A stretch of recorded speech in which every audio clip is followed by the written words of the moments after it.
ما بخیر شهر ما بخیر رای نازی هونا ما بخیر شمای سکنی چه کار چه گرده کمجاده چه مشارکین چه قالکین هی سکن سه او وقت شما هولب رندب سلامتب ویشیب و خیرینب گل شرما شما وزیر اینگه program سیر کرد نیوز جوابی کشترا سیر کرد ناتویت پیزون کی مایو program نابره program میمان program ما Muzur Üniversitesi tarih o zon edebiyat zazaki ser bu mezun Ali Haydar Çatakçı'nın ama 2 saat zider yo program naro programa tabii ki rend viyart ama vizerçiyog ma vaşten kısa bikir kal bikir bersere ma neşke bersere vatkar derg o semedaze ma programa kudüs hazi diğer devam kerd EAP ma noktana sera ma va ma svay ya ma virgül na pa ma svay devam ke o saat viert ruej viert mame euro ma va ma program khu akir ma zaf derg nikin ma vazen yo beniz trivon rojane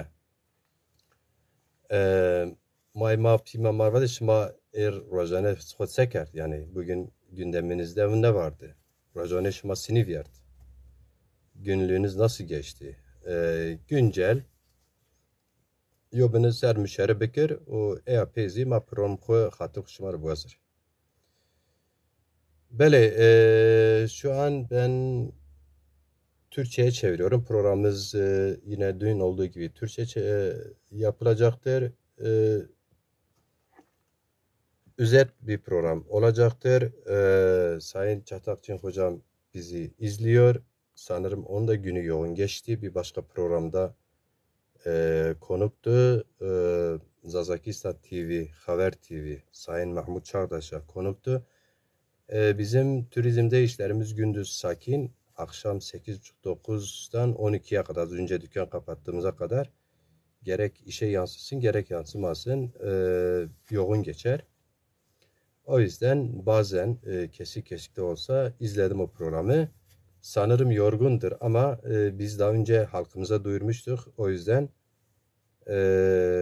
belki kendisi için bazı noktalarda tekrar olur ama gene de söz verdiğimiz gibi programımızı yapmak istiyoruz.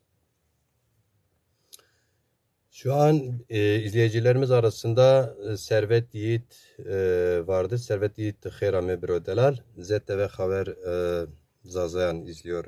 Hoş gelmişsiniz. Sayın Ali Haydar Çatakçı'nın hocam zaten burada izliyordur. Görüyorum. Hoş gelmişler. Bugünkü programımızı devam ediyoruz. Zazalar tabii ki her ailede neredeyse benim görüşüme göre her aile yoğun bir şekilde bizim birkaç sayıları çok fazla da olmasa insanların yapmış olduğu çalışmalar gibi bu çalışmaları sürdürmeli.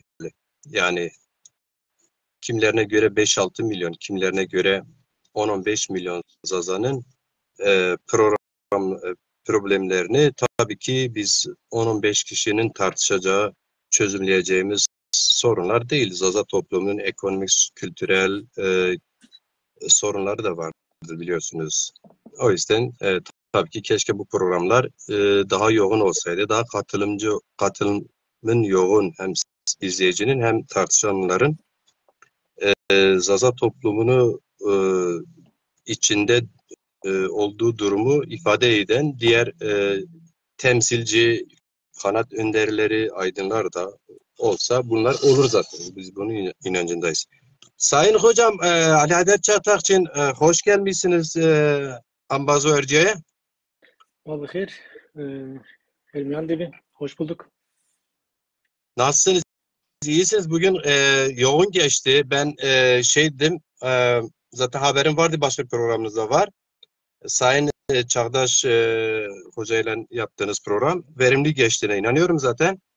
E, Yorgunsun, ben de yorgunum ama inan ki yaptığımız iş ben kutsal gördüğüm için yorgunluk. İşte başka şu an kapattı, kimisi İsrahatlı'na gitti, kimisi deniz 8 dakika mesafede yürüyüşte denize gitti, gündüz Evet, gidemiyor.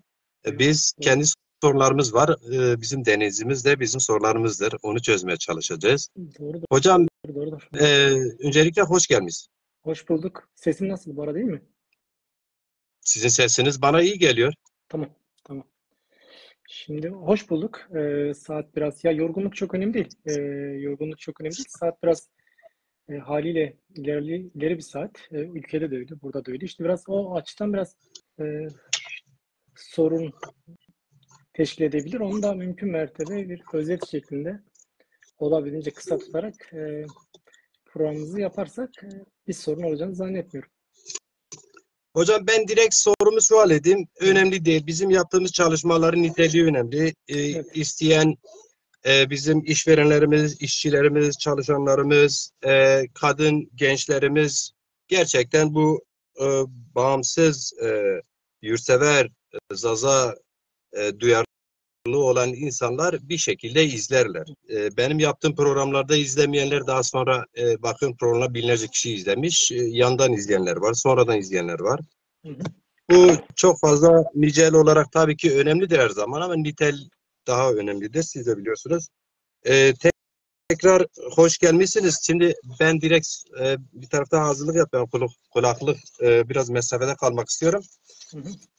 Onu ararken şöyle bir soru yönelttim size. Güncele gelmeden önce yine tabii ki siz az önce programda da zaman zaman izlediğim kadarıyla sonuçta Zaza Müstakil Hareketi'nin bir tarihi vardır ve onun kadroları vardır. Biz onun dün görüştük, onu tekrar etmeyeceğiz ama bu kadronun, bu ilk çıkışın yarattığı kıvılcım daha sonra biliyorsunuz zaten Zaza demek bile siyasetti. Yani ben Zaza'yım siyasetle ilgilenmiyorum diyenler var ya, o ikiyüzlü ya da bilgisizlikten oluyor. Şimdi o zaten kendi başına politik bir yaklaşımdı. Biliyorsun bir müstakil Zaza'yım demek, müstakil bir dilimiz vardı demek. Ben de o geçmiş kadroların yarattığı o gerçekten muazzam mirasın bir devamı olarak kendimi görüyorum. 5-6 yıldır ben de bu müstakil Zaza siyasetiyle alakalı olduğum dönemden bu yana biliyorsunuz farklı tepkiler alıyoruz. Bunlar doğal ama gelişme de sürekli vardır. Mutluyuz. Şimdi bizler o çıkışların devamıyız kastım. Her kimimiz nerede yer almış olursak da olalım. Konumuz ne olursa olsun. Onun devamı için şimdi oradan başlayarak gelelim. Biliyorsun o süreç dergileşme tek tek isim vermek için programda yapmıyoruz. Bazı eleştiriler var işte hangi dönem hangi kim ne demiş falan. Biz o ayrıntıları konuşmak için değil. O gerçekten o dönemin kadrolarıyla konuşmak daha doğru olur zaten. Şimdi bizim konuştuğumuz o işte objektif, subjektif koşullarından sonra yaratılan o kıvılcımdır. Şimdi o kıvılcım bir devamı da biliyorsunuz bir partileşme süreci, bir girişim oldu. Bu girişim dün de dile getirdim ki bir yurt dışı diasporada Zaza yurtseverliği geliştiği için bu girişimler de oradan yine gelişti. Tabii ki bu girişimlerin geliştiği yıllar artık Zazalar hem dünyanın her yerinde bir duyarlılık içindedir. Aslında partileşmenin de objektif koşulları çoktan gelmiş geçiyor. Ama subjektif koşulları iyi hazırlanmadan bence olsun bu tarihimizdir. Bu süreci biraz özet değinirsen az önce siz zaten değindiniz ama bu programda biz özet değinirsen sonra güncele geliriz. Mesela soru şu, partileşme fikriyatı nasıl ortaya çıktı? O dönemki kadroların içinde siz de vardınız, hakimsiniz. O yüzden böyle bir soru size yönelteyim. Evet. Evet. Tabii ki. Tekrar hoş bulduk diyelim. Bizi izleyen mabxir onca bacını, site zonu var bacımı, zonu zazakira bacımı. İyi ki nasade de şirkeni, hatta nasade sabır kırdı. Pero khirami, pero ves var ve e, tekrar hoş bulduk. Bizi izleyen bütün arkadaşlara bu saatte gösterdikleri bu özveriye, bu sabra teşekkür ediyorum. Evet, bir partileşme süreci yani öncesi vardı tabii bu partileşme sürecinin. Ben 2000'lerin başından beri yani ben kişi olarak en azından kendimi söyleyeyim. Dil hassasiyeti, kimlik meselesi ve bu ulusal ulusal sorunlara dair bir kafa yorma durumum vardı. Onu belirteyim. Tabii bu Dersim özgürlüğünde işte o daha çok Dersim özgürlüğünde olan bir şeydi. Sonrasında tabii daha sonra birçok arkadaşla bu meseleleri süreç içinde daha farklı mecralar kaydırma bir düşüncemiz vardı ama bu çok böyle karşılık bulmadı. Çünkü çok ülkede onun altyapısı, dinamiği yoktu. İlerleyen süreçlerde bu 2010'lara doğru, 2010 sonrası e, ülkedeki gelişen durumlar, yani ülkedeki yaşanan süreç, işte AKP'nin açılımları vesaire, iktidarın açılımları vesaire, ülkede oluşan ortam, o politik ortam, o siyasal ortam bizler açısından ben en azından birey olarak birçok arkadaş vardı bu sürecin içinde. Bunları değerlendiriyorduk, takip ediyorduk. Bunları işte yani bizim toplumun sorunlarına dair ne getirecek, ne götürecek, getirisi nedir, götürüsü nedir meselelerinde yani iletişim içinde olduğumuz, sürekli paylaşım içinde olduğumuz arkadaşlara bu meselenin kritiğini yapmaya çalışıyorduk. Yani öyle bir sürecimiz vardı. Sonrasında Muzur Üniversitesi'nde Zaza Dili Edebiyatı bölümü açıldı. Sonrasında işte oradaki gelen akademisyenlerle görüşmelerimiz oldu, tanışıklığımız oldu. Onlarla bu süreçleri tartıştık. Onlarla bu süreçleri yani Zaza dilinin sorunları, Zaza toplumun sorunları önce öyle koyalım. Zaza toplumun sorunları. Bu toplumun sorunları nelerdir? Bunun üzerine görüşmelerimiz oldu. Bu çeşitli arkadaşlarla, akademisyenlerle, entelektüel arkadaşlarımızla. Tabii burada dil merkezli esas olarak dil merkezli daha öncesinde bir şey vardı. Yani işte UNESCO'nun açıklaması sonrası gelişen bir hassasiyet de vardı zaten. Dilin yok o.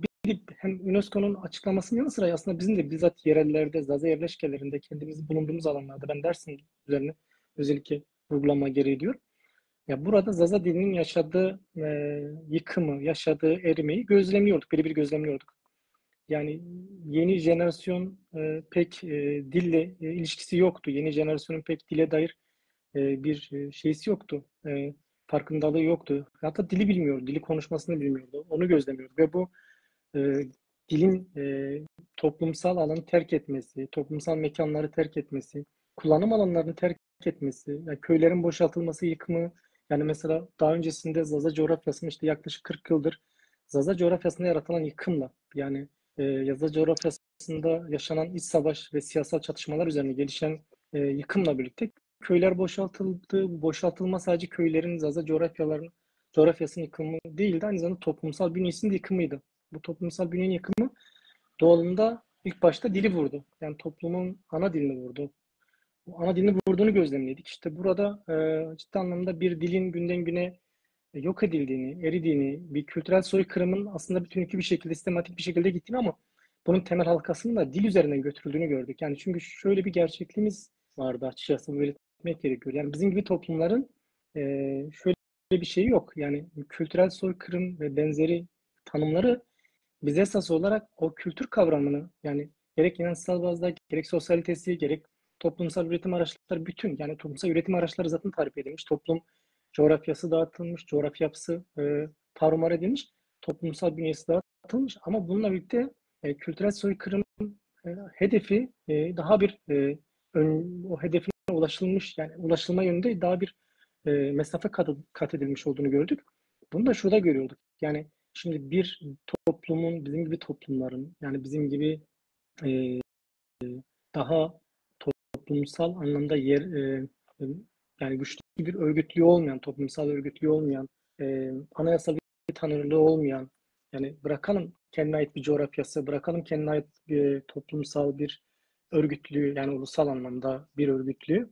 Ama var olan yaşadığı coğrafyada da anayasal bir tanınırlığı olmayan, hakları verilmemiş, kolektif toplumsal hakları tanınmamış bir toplumsal gerçekliğin Yani özellikle toplumsal sürekliliğini aktarım yoluyla sağlayan, yani toplumsal sürekliliğini, kültürünü, sosyalitesini, toplumsal geleneklerini, göreneklerini, yani o sosyaliteye dair olan, toplumun sosyalitesine, sosyolojisine dair olan bütün toplumsal değer yargılarını, işte toplumsal e,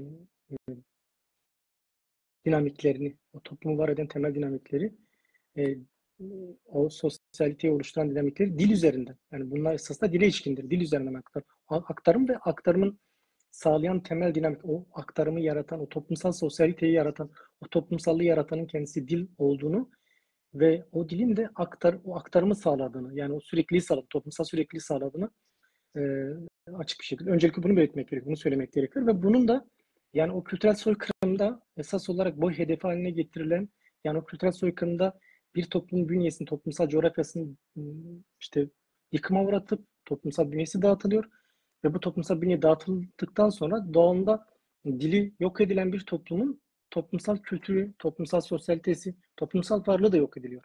Bunu gördük.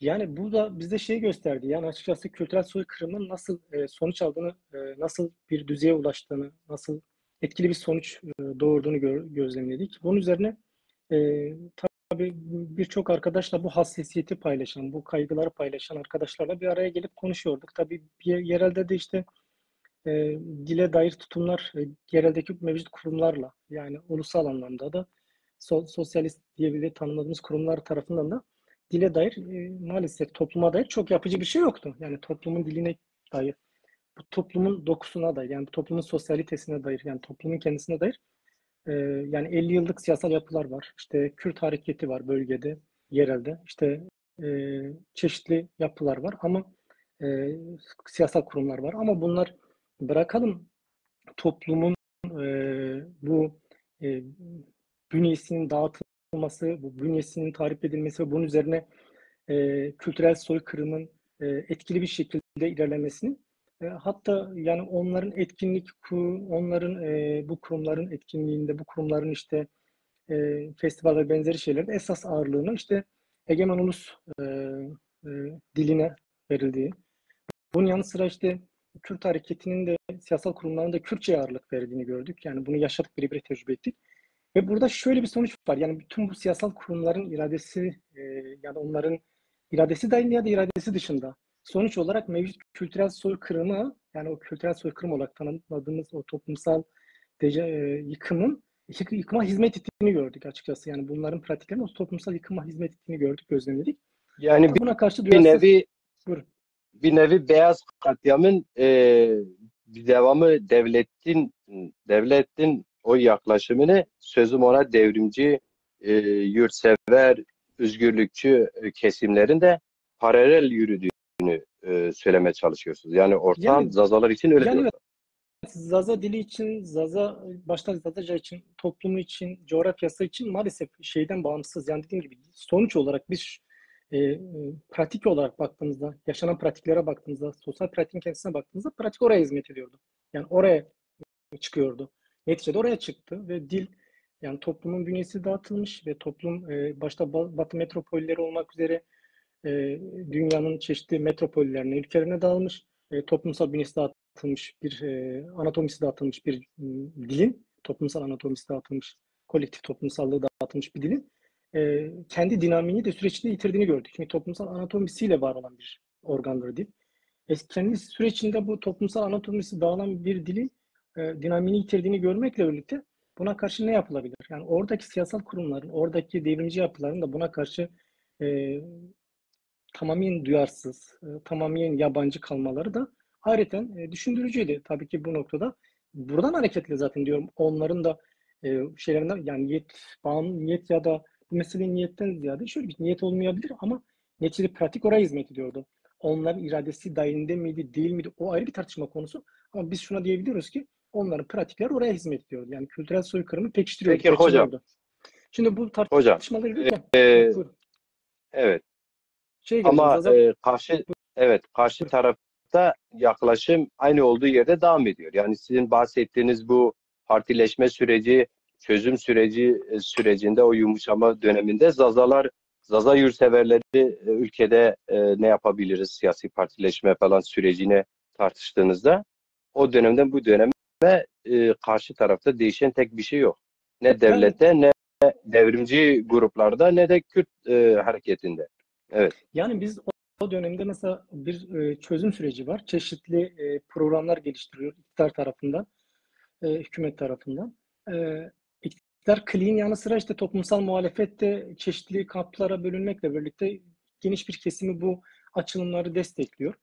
Bu açılımları olumlu buluyor. Yani tabii ki bu açılımlar olumlu bulunabilir. Ona diyeceğim bir şey yok. Fakat bu açılımlar mevcut iktidar tarafından aslında neticede gördük, yani siyasi iktidarını pekiştirmek için kullanılan, biraz araçsallaştırıldı bu açılımlar aslında. Araçsallaştırıldı, politik araçsallığa dönüştürüldü.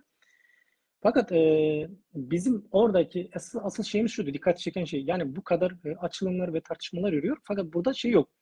Yani bu coğrafyanın üçüncü büyük etnik kimliği olan Zazalara dair bir şey yok.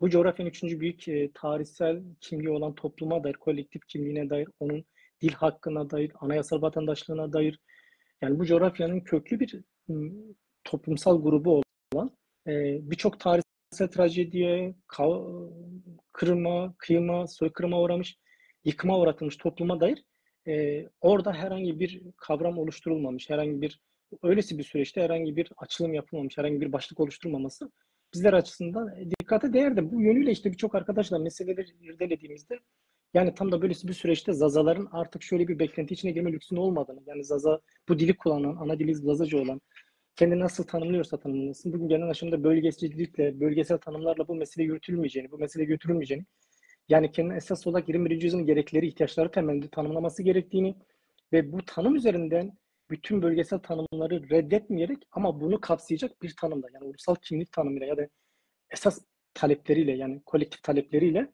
bütün bu dilin konuşulduğu bütün bölgenin, kitlelerin buluşturularak, yani o halkın buluşturularak ana dili için, kültürü için, kimliği için ortak bir platformda, ortak bir noktada, ortak bir potada buluşturup bu ortak potada da bir politik aktivizmi açığa çıkararak, yani bir politik aktivizmi açığa çıkarıp, bir politik programı açığa çıkarıp, bu politik programla birlikte bir politik aktivizmi açığa çıkararak bu toplumun ihtiyaçlarını karşılayabilmek, bu toplumun sorunlarına karşı bu duvarı, bu yaratılan bu örülen bu duvarı, bu inkar duvarını yıkmaktı. Amaç buydu, bizim amacımız.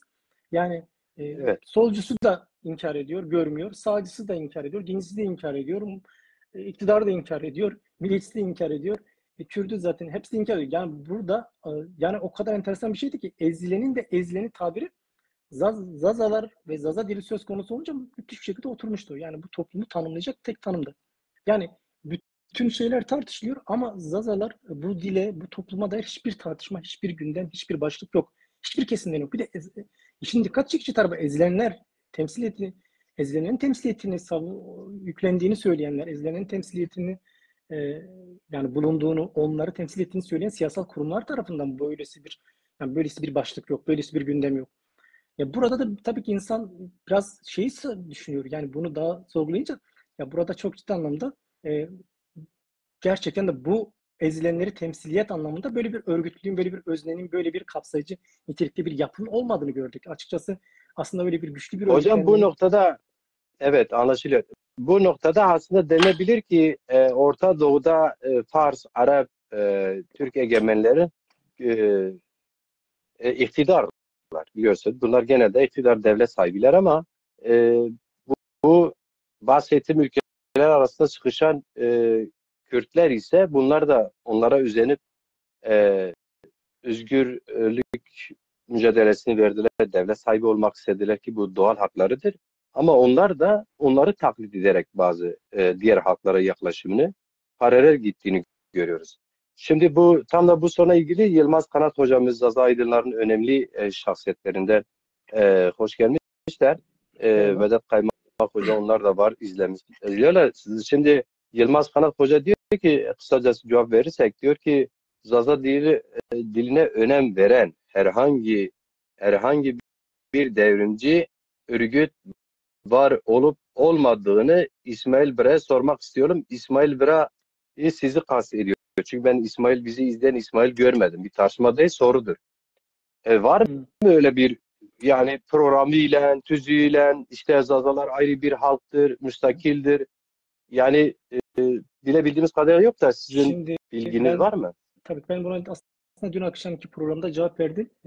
Hatırlarsın ama yine tekrar şey yapayım. Yani böyle bir şey yok. Yani Zaza dilini, Zaza toplumunu yani düşünün ki 150 yıl önce yani yaklaşık 100 yıl önce, 150 yıl önce yani 1900'ların başında en azından öyle diyelim. Bu toplumun diline dair, bu toplumun varlığına dair yapılan bilimsel çalışmalar, akademik çalışmalar yani ve bu akademik çalışmalar sonuçlandırılmışken yani bölgedeki, yereldeki dinamik egemen güçler bu çalışmaları Zaza toplumuna, Zaza halkına, bu dili konuşan gruba ulaşmaması için, bunlara buluşmaması için çeşitli blokajlar, çeşitli baskı mekanizmaları devreye soktuğunu, bunları uyguladığını görmekteyiz. Fakat bununla birlikte enteresan olan tarafı bu işte. Demin de onun için söyledim.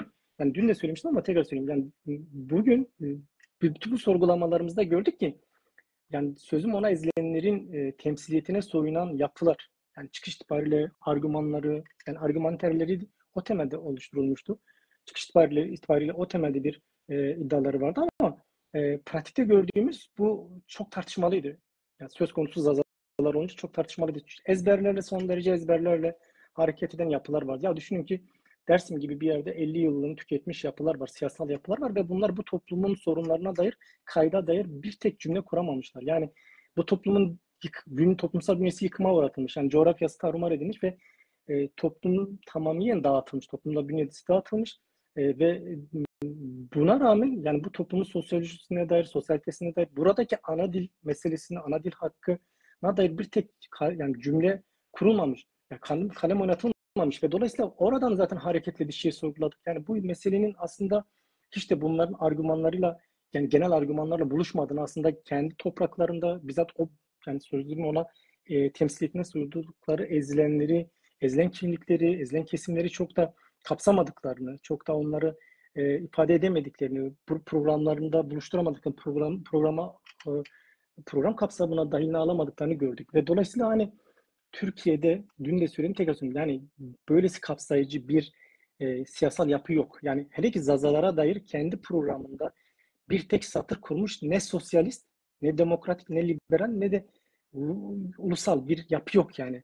Yani sosyalist devrimci bir yapıdan tutalım da sağ Ne de canaha ne kadar, de sağ canaha kadar evet, dinsel temelde hareket evet. eden siyasal yapılara, dinci yapılara, cemaatlere kadar hiçbir yapıda Zaza toplumunun diline, dilsel sorununa, toplumunun kültürel sorunlarına, toplumsal sorununa da bir tek argümanları yok. Yani bu yönlü bir çalışmaları yok ve söz konusu Zazalar olunca şunu gördük yani bütün bu kesimler aslında bir yerde ortaklaştığını gördük. Bütün bu dinamiklerin bir yerde buluştuklarını ve onların niyetten bağımsız, bunların dünya görüşlerinden sözüm ona yani kendi dünya görüşlerinden bağımsız pratik olarak son noktada bir yerde buluştuklarını yani Zaza toplumuna karşı yabancılaşmada, ona karşı e, yani o nasıl diyelim o inkar ve bilmeme, görmeme, kabul etmeme e, tavrında buluştuklarını gördük. Yani bu anlamıyla şunu açık bir şekilde diyebilirim.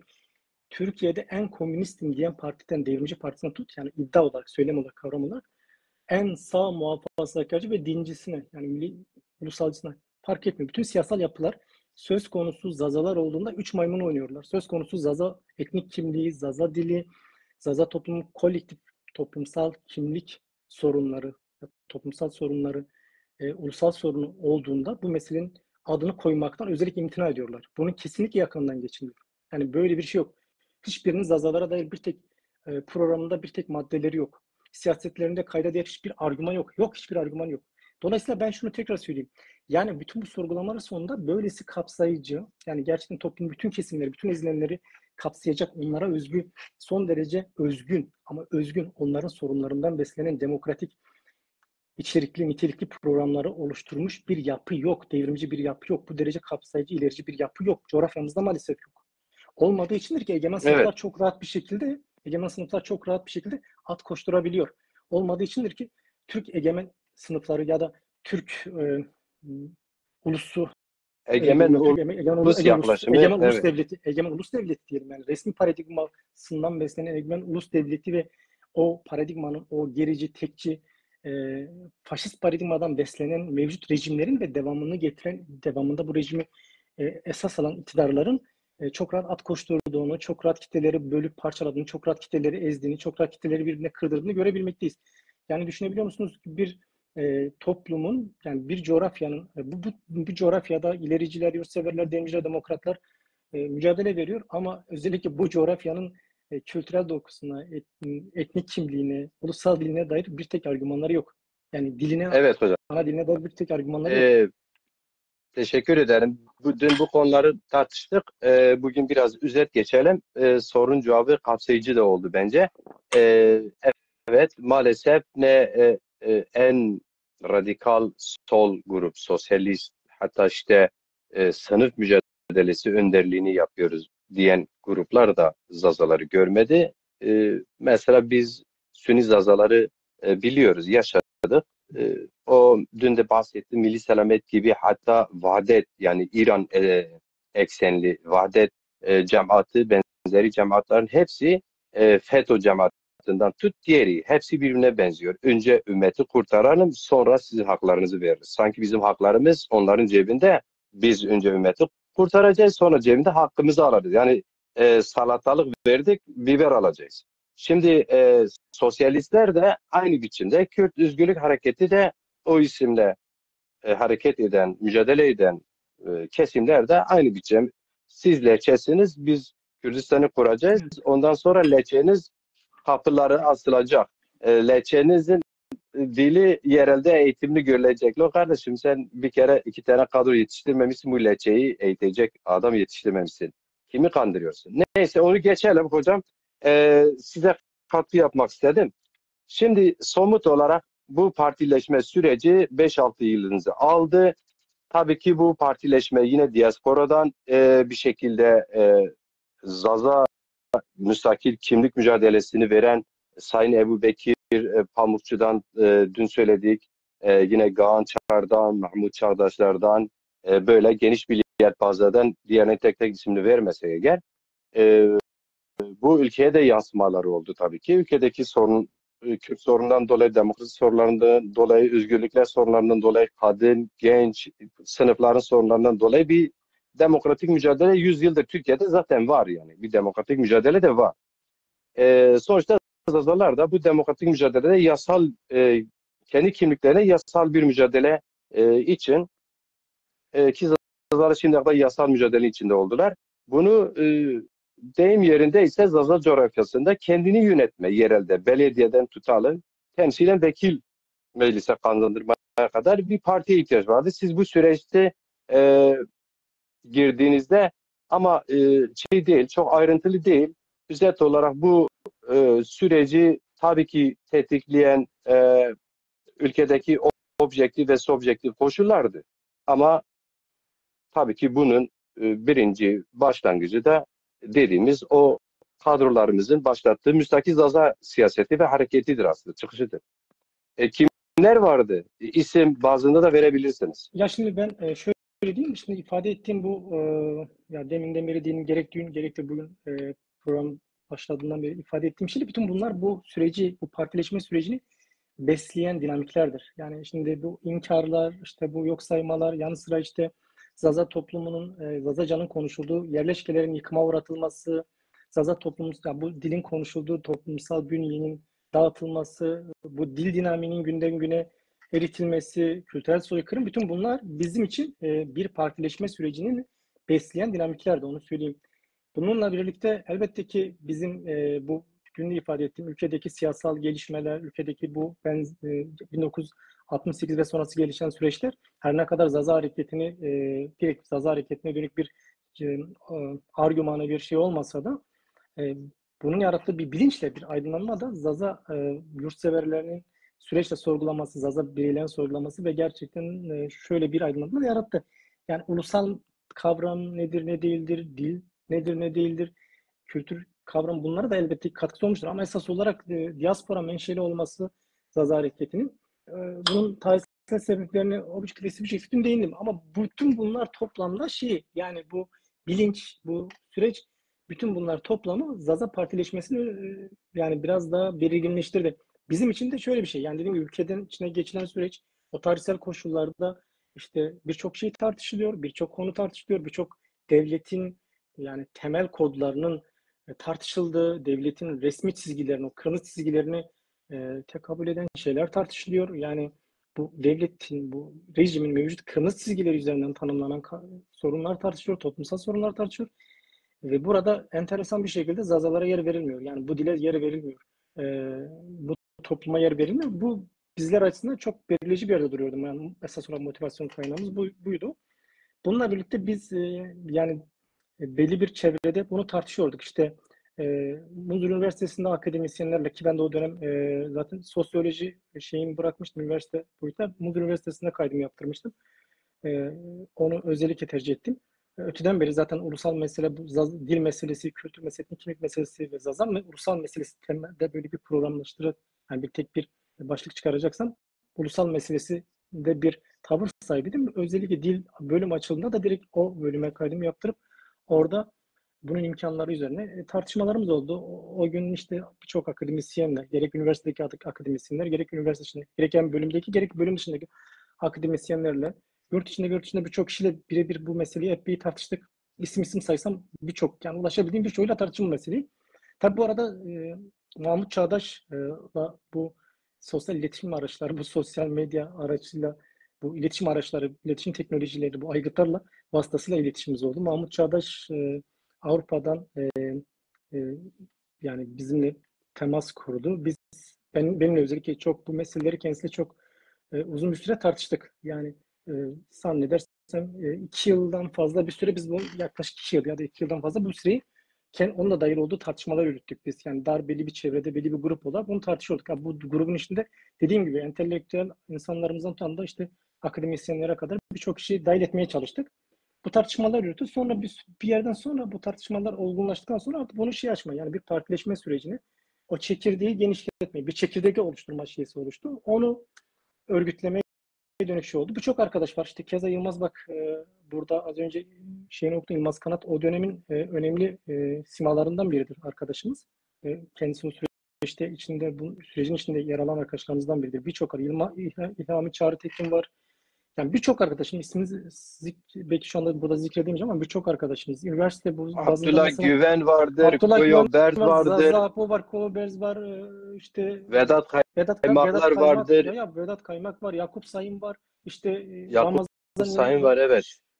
Ramazan Mavi vardı, ondan sonra Halil Ekim vardı, birçok genç bunlar arkadaşlar, gençlik vardı, şey vardı, çok geniş bir kesim vardı. Yani isimlerini burada saysak emin olun yani saymakla zamanımız çok olmayacak. Gülender Kılıç Hanım vardı. Evet, Gülender Kılıç Tabii. Hanım hatta ilk partinin genel başkanı seçiliyor bir kadın. Bu Yani Zazalar adına gurur verici. ilk Yakup Sayın, Yakup'un da bizzat ben şey yaptım. Yani şimdi şöyle bir şey oldu. Biz o Mahmut'un dahil olduğu, Mahmut Çağdaş'ın özellikle aktif bir şekilde içinde bulunduğu bizim o Zülfü hocalar vesaire tartışmalarımızı bir noktada olgunlaştırdıktan sonra artık bunu açtıktan sonra işte bu arkadaşları dahil edildi. Daha geniş bir şey dahil edildi. O dahil edilme, yani o ikinci etapta yani böyle bir çekirdek, böyle bir grup oluşturdu. O çekirdeğin içinde gruba dönüştürdü. Gruba dönüşünce işte bu bahsettiğim isimlerin hepsinin dahil edildi. Bunlarla tanışıldı, bunlarla şey yapıldı. O grupla birlikte ilk etapta şeydi, yani aslında arkadaşların talebi esas olarak benden yanaydı. Fakat benim özgün durumumdan kaynaklı. Yani orada bir gerekçe yapılıp işte zaten parti başvuru süreçlerinde işte sıkıntılar çıkmıştı. Parti ismini, Zaza Halkı ismini kullanmasından dolayı parti süreci engelleniyordu. Zazana ismi kullanıldı, engellendi. Yani hep bir akamete uğrama durumu vardı. Biz de bu süreci hani sonuçlandırmak istiyoruz. En azından burada yani çıktığımız Zaza Halk yolda Partisi engellendi, ya onaylanmadı. Evet. onu ifade ediyorum, evet. Yani biz burada bu isimden dolayı bütün bu engellemelere karşı ne yapabiliriz? Bu tartışmalar arkadaşlarla birlikte yürütüldü. Bir manevra yapılması gerektiğini, bu noktada bu çalışmaların sekteye uğratılmaması gerektiğini, bu noktada da ısrarcı olması gerektiği açığa çıktı. Ve o gereklilik özgünde de hareket edildi. İşte Yenilikçi ve Değişim Partisi olarak isim değişikliği yapıldı. O parti örgütlenmesine gidildi. Dediğim gibi arkadaşların ilk beklentisi benden de, fakat benim daha önceki politik aktivitelerimden dolayı işte sosyal bir yapıda faaliyet yürüttüğümden dolayı şeydi. Yani işte sıkıntılı bir süreç, sıkıntılı bir şey vardı. Ben şunu Siyasi şey yaptım. takiplerim vardı. Ya Evet. yani şunu Evet. dedim. Yani burada bir halkın davası var, bir toplumun, yani bir dil sorunu var, bir toplumun çok kapsamlı sorunları var, ağır sorunları var. Yani bu sorunları dile getirecek, görünür kılacak bir siyasal örgütlenmenin, bir öznenin, bir örgütlü kurumun, yani siyasal bir partinin örgütlenmesini bu kadar emek var, bu kadar şey var. Yani burada bunu kilitleyecek bir davranış, yani bir tutum içine girmeyi kabul etmedim. Yani arkadaşlarla bunu görüştüm, özellikle belli başlı arkadaşlarla. Bunu kabul etmedim. Hayır, bunu bir Politik manevra. olarak hocam, politik olarak çok iyi niyetli ama bence keşke öyle duygusal Ama davranmasaydınız. duygusal Çünkü değil, o duygusal demir bütün o. hareketler ilk kadronun ilk tartışan kadrolar sonuna kadar o hareketlerin koordinasyonunda yer alsa, hatta aktif yer alsa o hareket daha sağlam ayakları yere basar, oturur. Ya bu eleştirinin dikkate alıyorum. Tabii ki bu eleştirini bir yerde kabul edebilirim. Ona bir şey demem ama şöyle bir şey vardı. Şimdi şöyle bir gerçeklik de vardı. Realiteden kopmamak gerektiğini düşünüyorum. Şimdi ben onu çok değerlendirdim. Hatta belli arkadaşlarla görüştüm. İşte Mahmut da bunlardan biriydi. Dar bir arkadaş grubuyla görüştüm. Dedim ki böyle bir durum var. Evet, talebiniz benden ama fakat şöyle bir şey var. Yani şimdi bu süreci biz, yani bu kadar zorluk çıktı, bu kadar arkadaşların emeği var, bu kadar arkadaşların çabası var, özverisi var. Yani her şeyden önce de bu arkadaşın çabasının, özverisinin, emeğinin ötesinde bizim artık buradan çıkmamız gerekiyor. Yani bu darlıktan çıkmamız, bu sıkışıklıktan çıkmamız gerekiyor. Yani bu Zaza hem ulusal sorunu ya da Zaza dil sorunu, işte kültürel haklar sorunu, etnik kimlik sorunu artık bir toplumsal boyut kazanması gerekiyor. Bunu buradan çıkarmamız gerekiyor. Bu kadar zorluğa rağmen, inatla, bu kadar inadı, bu kadar çabaya rağmen buraya gelmişse, buraya gelmişse bunu buradan çıkarmak lazım. Hakikaten yani bir akamet bunu olası bir şeyde, yani benim şimdi negatif bir durumun uğramasını istemedim açıkçası. Negatif bir yansıması olmasını istemedik.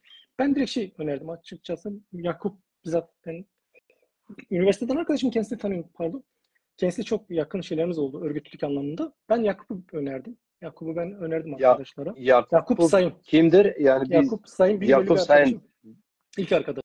İlk parti kurucu genel başkanı olarak evet. ben önerdiğim arkadaştı.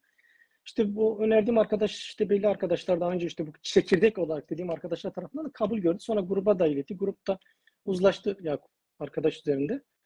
O arkadaş kabul gördü. Yani ilk kurucu başkan olarak. O süreçte işte o şeyden çıkıldı. Yani o süreç en azından böylesi bir çalışmayla, böylesi bir taktik yönelimle o selamete çıkıldı. Yani o sıkıştırılmış o şeyden, yani orada bir sıkışma yaşanmıştı. O sıkışmadan çıktık biz o şekilde. Tabii arkadaşlar, Yılmaz Hoca da tanık o süreci zaten. Yani sonrasında tabii ki parti örgütlüğü yaratıldı. Parti örgütlüğü işte bir şekilde kendi örgütünü yaratma çabası içine girdi. Bu konuda işte o süreçte Yakup ve diğer arkadaşlar, onlarca arkadaşın yurt içinde ve yurt dışında çok büyük katkıları oldu. Yani partileşme aşama aşama o altyapısını oluşturmaya dönük şey de vardı. Tabii devamında işte bir takım şeyler de oluyor. Ya sıkıntılar da elbette ki, zorluklar da var. Yani şimdi şöyle bir şeyimiz yoktu. Yani Tabii. burada bir parti kuruluyor. Bu parti hemen bugünden başlamak suretiyle peş peşe işte kitleselleşecek diye bir kimsenin beklentisi yoktu. Evet, bir potansiyel var. Evet, bir toplumsal sorun var. Evet, burada bir durum var. Yani bir toplumsal olgu var. Evet, yani bu temelsiz değil. Yani bu partinin, bu siyasal yapının bir altyapısı var. Yani bir toplumsal altyapısı var. Yani dil sorunu var. Yani kültürel sorun, bu toplumun kültürel kimlik sorunu var. Yani ulusal kimlik sorunu var. Yani neredeyse bu toplumun sosyoekonomik sorunları var. Yani ekonomik sorunları var. Sadece sosyal sorunlar değil, ekonomik sorunları da var. Coğrafyası cidden yıkıma uğratılmış sorunları var. Çok kapsamlı sorunları var. Yani bu sorunlara çözüm üretecek, bu sorunları örgütleyecek, bunun muhataplarına bunu dayatacak bir siyasal yapının, öznenin aslında örgütlenmesinin zaman alacağını biliyorduk. Yani bunun özellikle Zazaların söz konusu Zazalar olunca, yani Zaza toplumu olunca, Zaza halkı olunca bunun çok ciddi anlamda zorlukları olduğunu da biliyorduk. Yani çünkü inkarın en katısına tabi tutulmuş bir toplumsal gerçeklik var. Yani Evet. inkarın en katısına, sadece egemen ulus devlet tarafından değil. Yani onu kendine e, uyarlamış, onu kopya etmiş siyasal yapılar tarafından da. Yani onun kopyalamış siyasal yapılar, örgütlü güçler, siyasal çevreler tarafından da çeşitli şekilde inkara, çeşitli şekillerde yok sayılmaya ve baskıya maruz kalmış bir fazla toplumsal realitesi vardı. Bunun da farkındaydık, en azından kendi adıma söyleyeyim. Şimdi bu, eminim ki bütün arkadaşlarım, bütün yoldaşlarım bunun da farkındaydı. Konuşmaları, tavırları da o yöndeydi ama her şeyden önce kararlı, samimi arkadaşlardı. Yani Ama biz de şunu biliyorduk. Öncelikle olarak parti örgütlüğünü yaratmak. Yani partinin altyapısını ve bir planlama dahilinde, bir program dahilinde, bir strateji dahilinde ve taktik politikasını oluşturarak aşama aşama yani akılcı politikalarla, gerçekçi politikalarla, sağlam politikalarla yani bu örgütlüğün yaratılabileceğine inanıyorduk. Şimdi bunun önünde bir engel yoktu. Yani aslında evet engeller zaten var ama bu akılcı politikalarla bu engeller aşılmayacağı anlamına da gelmiyordu. Ve bu gerçekten de başarılabilecek bir şeydir. Halen de başarılabilecek bir şey ve bu şey de var. Bir de ikincisi şöyle bir durum var. Yani dağınık da olsa çok geniş bir zaza yani gerek dil eksenini, gerek işte kültürel eksenini, gerek kimlik eksenini çok dağınık bir parçalı da olsa bir zaza gerçekliği var. Zaza siyasal hareketin örgütlenebileceği, oluşturulabileceği dinamikleri var. Dağınık, parçalı ama bunlar var. İşte Evet. dernekleşme temelinde girişimler var. İşte federasyon temelinde illerde işte Bingöl ve benzeri yerlerde çalışmalar var. Yani gruplar şeklinde, farklı gruplar şeklinde, dinamikler şeklinde yani bir uyanış var çok küçümsenmeyecek, yaban atılmayacak bir uyanış var. Şimdi bütün bunları kapsayacak, bütün bunları bir potada buluşturacak bir siyasal örgütlenme, bir çatı örgütlenmesi ihtiyaç da aynı zamanda. Yani bizim bakış açımız da buydu. Bu siyasal örgütlenmeyi, bu çatı örgütlenmesini yaratmaktı. Yani bu bakış açısıyla biz yaklaştık meseleye. Yaklaşımımız buydu tamamen. Çünkü çok geniş dediğim gibi Evet bir hocam. şey de var. Vardı ve o temelde bir Zaza örgütlemesini yarattık. Yani bir parti örgütlemesine gidildi. Ve sonrası da zaten şeye geldi. Yani gelişmeleri Gülender Emre ve sonrasına kadar ondan sonrası da zaten siz biraz tanıksınız. İşte gördünüz. Gelen yeni şunu da belirteyim özellikle şu noktayı vurgulayayım. Bu şeyi kapatan bu başlığı. Ya o dönemde görüştüğüm mesela parti örgütlemesinin öncesinde yani e, dediğim gibi Darbe Çekirdek bunlardan biri de Mahmut'tur. Mahmut Çağdaş'tır. Zülfü Hoca vardı. İşte Hüseyin Hoca da var. İşte bazı arkadaşlar var isim vermek gerekirse. Bunlar biliyordu. Birinci derecede belli kişilerle mesai tüketme. Yani bu ulaşabildiğim bütün Zaza Aydın yurtseverlerini yani Zaza Aydınlarına, entelektüellerine, aktivistlerine, sanatçılarla ulaşabildiklerini mesai tüketme konusunda onları böylesi bir fikre dair bakış açılarını alıp onları dahil etmeye dair beni bu konuda şey yaptılar. Görevlendirdiler. Ben de o konuda sorumluluk üstlendim. Bir şey yapmadım. Birçoğuyla da görüştüm. Ulaşabildiğim birçoğuyla görüştüm ve kimisi böyle bir şey olumlu yaklaşırken kimisi kendi argümanlarıyla, kendi gerekçelerle, kendi yaklaşımıyla hani e, bu sürece O kapalı kaldı. evet. Kapalı kaldı. O ayrıca Sonrası, o ayrıca tartışma konusu. O sonrası farklı başlıklarda tartışılabilir.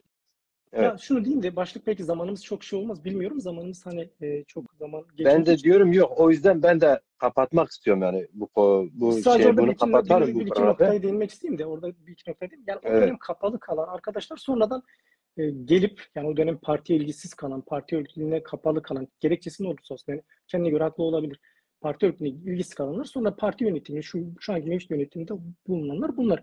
Ve partiyi o günden daha ileri bir noktaya taşımış olsaylardı, yani bir parti örgütlüğünü yaratmış olsalardı bu arkadaşlar elbette ki çok söyleyeceğimiz bir şey yoktu. Ama gel gör ki onun ötesinde buna kapalı olan, yani birçok arkadaşımızın emeğiyle, birçok arkadaşımızın çabasıyla, özverisiyle, ısrarıyla gerek yurt dışında gerek burada, yurt içinde çabasıyla kurulmuş bir partiyi bu arkadaşlar maalesef bugün gelen aşamada çok kötü bir noktaya getirdiler. Yani parti bir tabela Evet. partisine dönüştürüldü.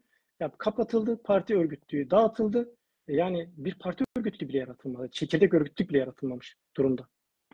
Hocam Bu katılıyorum. noktada Tam o da biz arkadaşların da öz evet. eleştiri yani bu noktada arkadaşlar kendi misyonları gereği, kendi sorumlulukları, kurumsal misyonları gereği, kurumsal sorumluluklar gereği bunun muhasebesini yapıp Zaza kamuoyuna dair, Zaza Aydın Yurtsever kesimine dair dönüp de bir yani öyle öz eleştiri bir yaklaşım bunun nedenlerine dair açıklama da yapmaları gerektiğini düşünüyorum. Bu noktada size katılıyorum. Gerçekten aynen öyle. Daha sonra bir partileşme süreci oldu. Gülender Hanım devam etti. Daha sonra tabii ki Zazalar adına gurur verici bir kadın, bir partinin genel başkanı oldu kısa da olsa. Zazalar kısa vadede birçok şey yapmıştır. Ama daha sonra biliyorsunuz partileşme süreci dezaparlan devam etti. Ben de bu sürecin hemen bir yılından sonra şöyle böyle aktif de yer aldığım bir süreç oldu. Az çok da dezaparı daha iyi bilenlerden biriyim şu an. Sizin bundan önce sorular verdiğiniz cevap benim de merak ettiğim dönemdi. Merakım ben hep araştırırım. Az çok e, e, bu bilgilere sahip olduğum sizlerle tartışırken, başka arkadaşlarla tartışırken bu sürece de vakıf olduk. Çünkü ben Zazaların siyasi partisinin kim kurduğuyla ilgilenmedim ilk başlarda. Kimler kurdu falan buna ilgilenmedim desem yalan olur. Çünkü niye? Siyaseti bilen bir insan bir siyasetin bir geçmişi mutlaka vardır. Kimlerdir falandır. Bunları merak eder.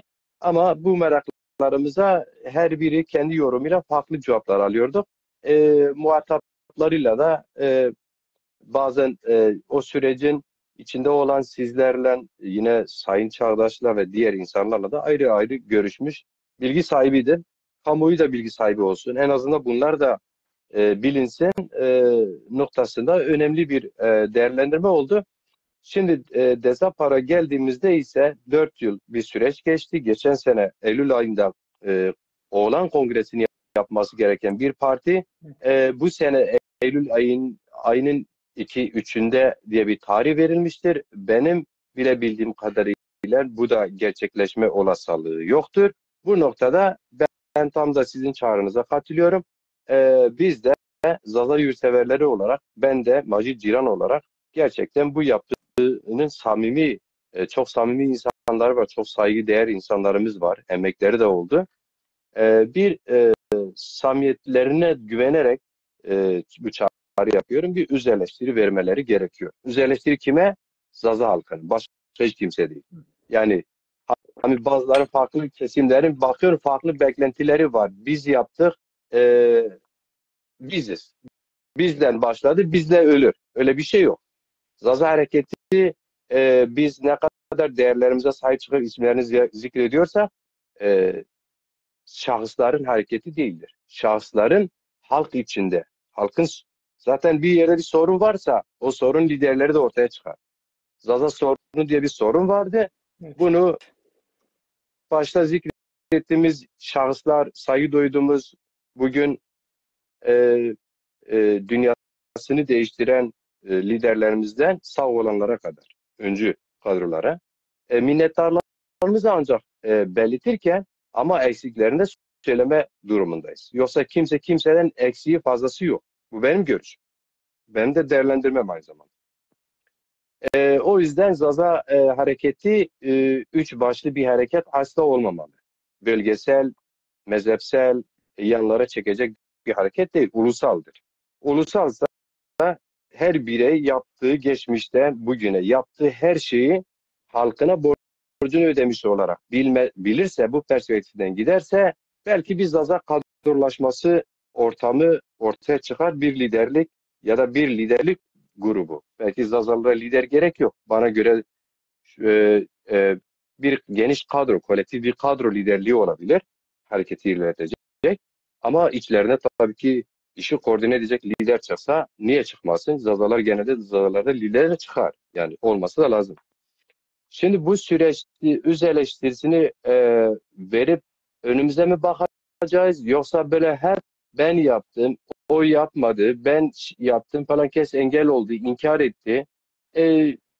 Daha sonra benim gibi mesela Zaza olduğu için Kürt hareketine katılıyor, kendini Kürt bildiği için.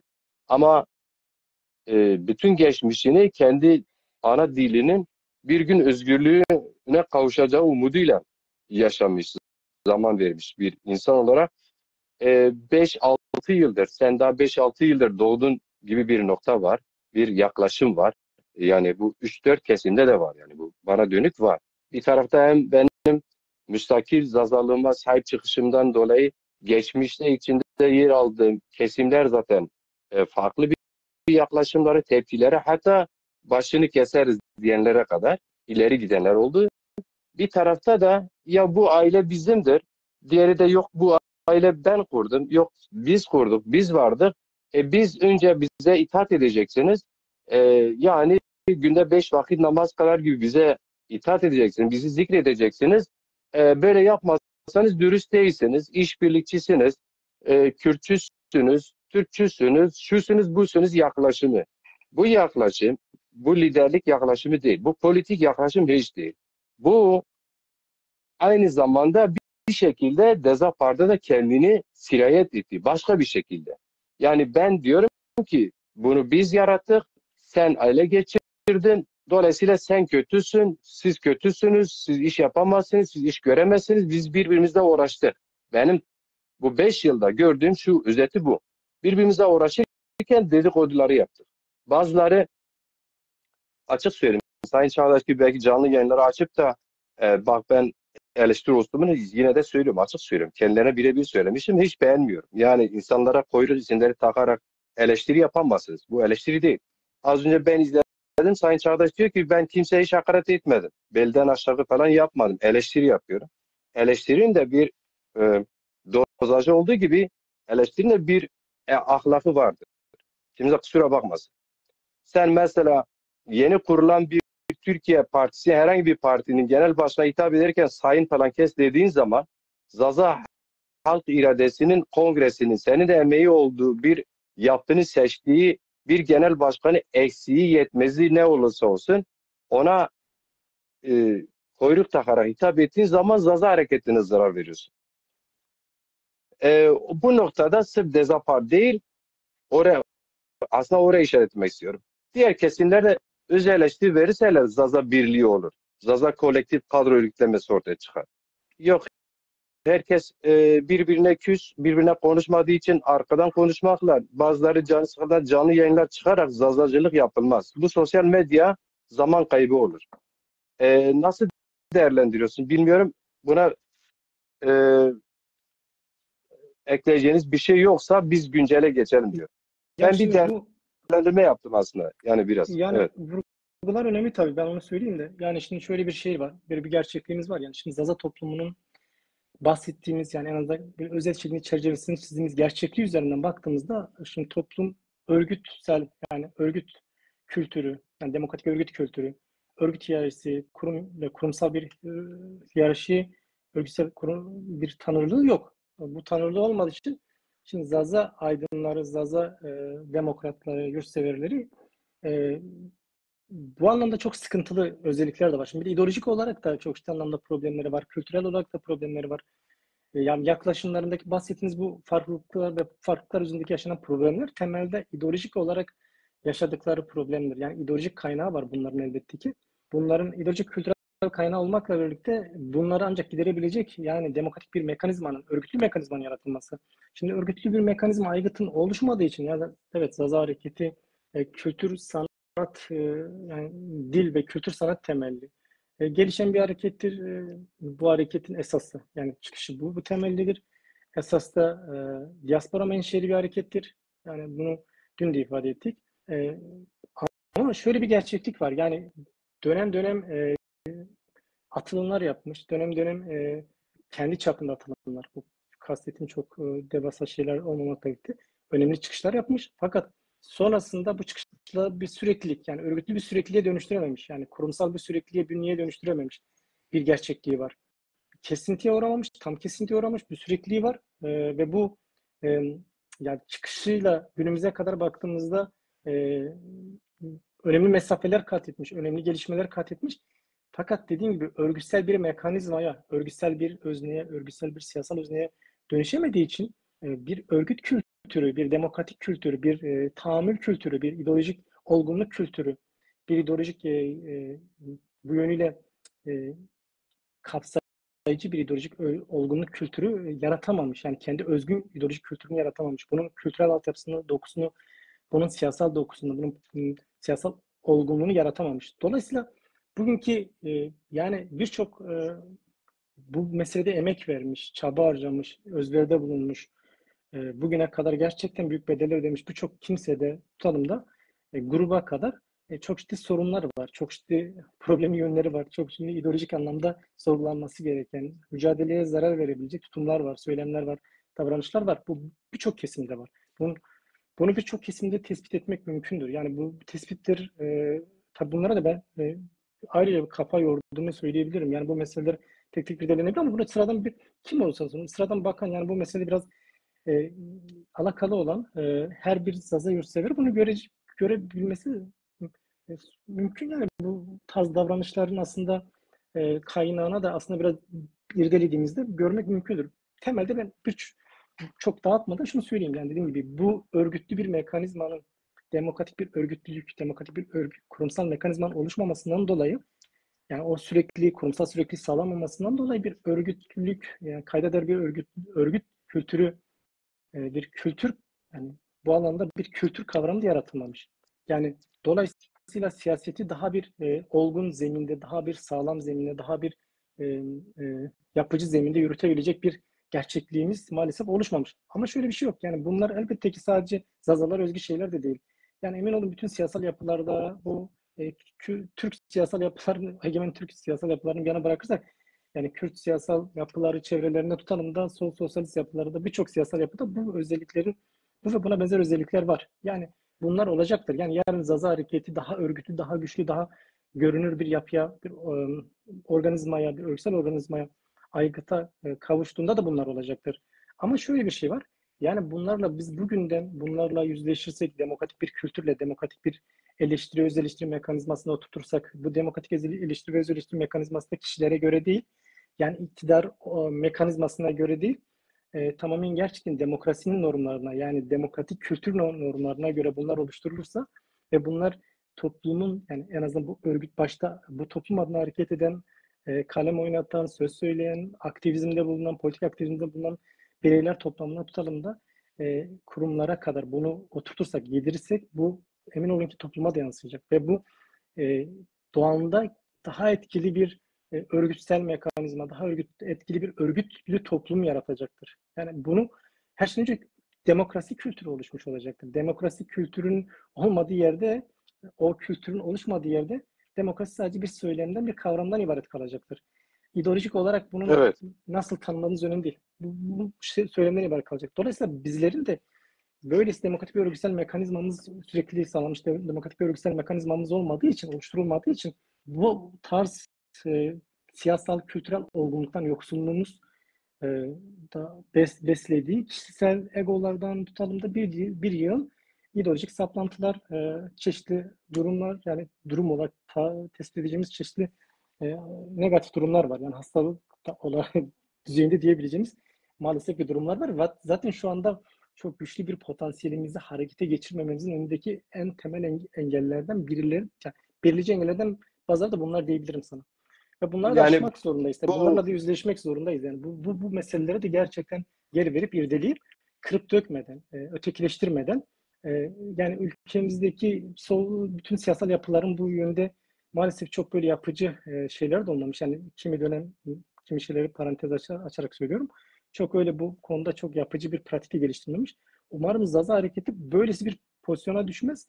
Zaten şu anda sorunlu hayli sorunlarla yüklü bir gerçekliği bünyesi var. Ama örgütsel mekanizması bunlardan öğrenerek, yani o coğrafyadaki, bizim coğrafyamızdaki bütün siyasal yapıların pratiklerinden, deneyimlerinden, uluslararası siyasal yapıların onların pratiklerinden, deneyimlerinden, onların bu meselelere yaklaşımından da öğrenerek, kendi deneyimlerimizden de öğrenerek, bunu sentezleyerek, yani gerçekten de demokratik bir mekanizma, gerçekten de öz eleştiri önemseyen, gerçekten de bu tarz sorunlu yönlerinden sürekli arınmaya dönük bir çaba içinde olan, böylesi bir örgüt kültürü, böylesi bir demokratik mekanizmayı oluşturabilirsek, e, yani bunun oluşturulması durumunda daha bütün bu dağınıklığı gidermiş olacağız ve daha etkili bir Zaza siyasal hareketini de tarih sahnesine, yani kendi coğrafyasına, tarih sahnesine çıkarmış oluruz diye düşünüyorum. evet. Bayağı kapsayıcı bir cevap oldu. Hocam, esas temelde benim anladığım ideolojik yaklaşım sorunu var. Esas sorun Evet. orada. İdeolojik o bir problem Çünkü tabii. Kesin ciddi bir problem. bütün siyasi hareketler, sınıfsal hareketleri önce bir ideolojik tespit, dünya görüşünü netleştirir. Ona göre bir hareket başlatır. Bu Zaza hareketinde pek bu imkana sahip olmadığı ortaya çıkıyor. e, Tartışmalarda alelacele parti kuralım. Yani daha önce mesela zaman zaman eleştiriliyor. Bence bu eleştiri de yerinde.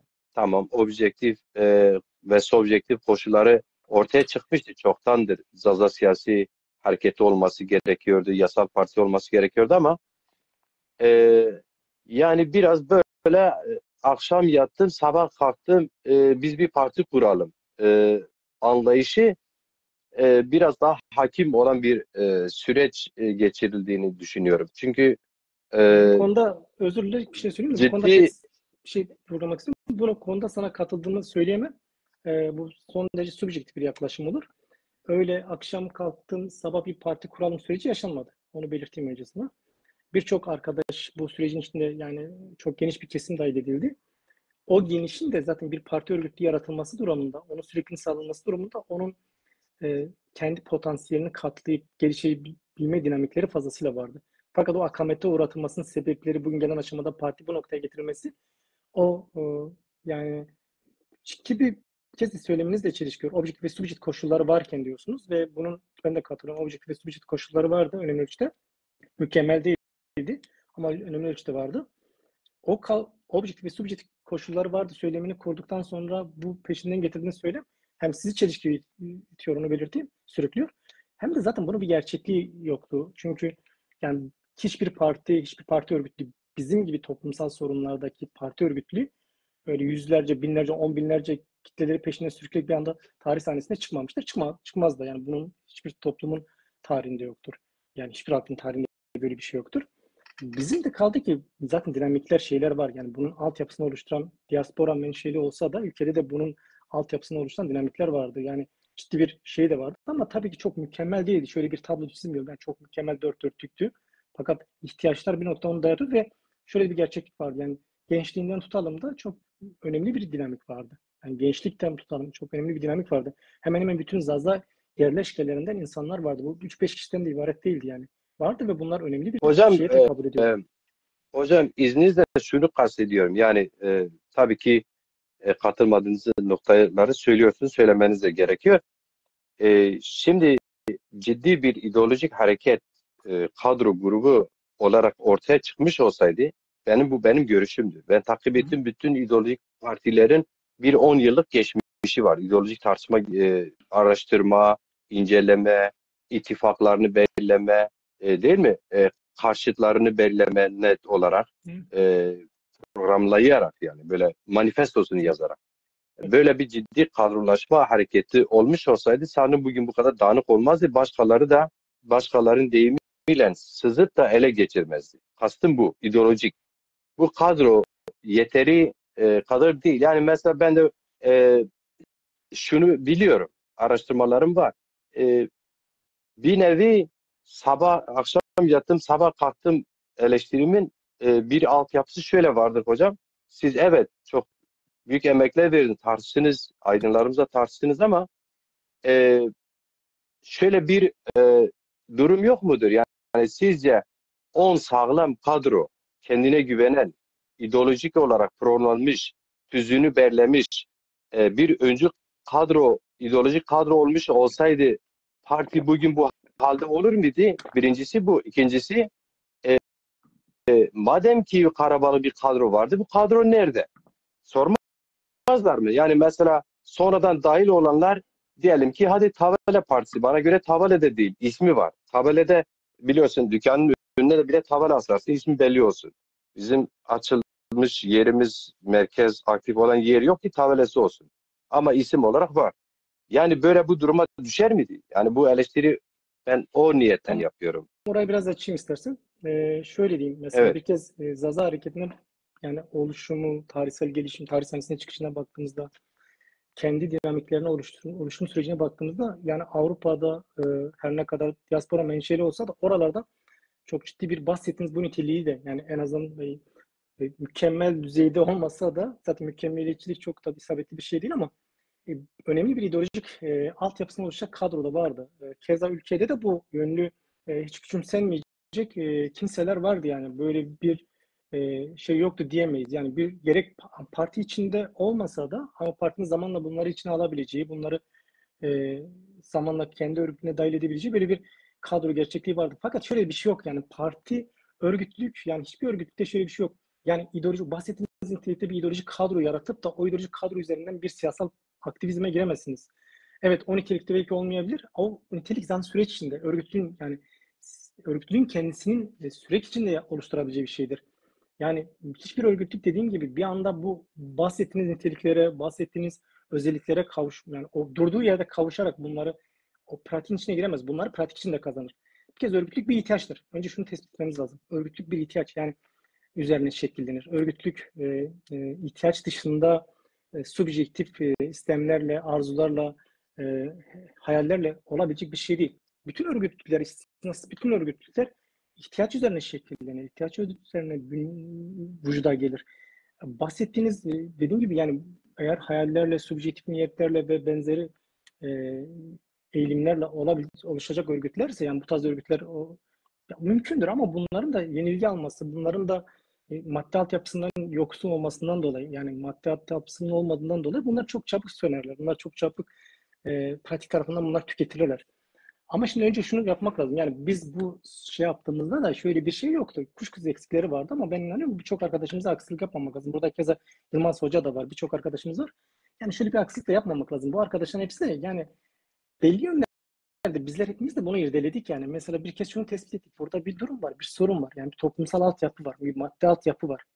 Bununla birlikte hani belki çok böyle programını çok böyle ayrıntılı, detaylı bir şekilde böyle etkili bir programa dönüştürme sürecini oluşturmadık. Yani onu bir program oluştu, kuşkusuz bir program var.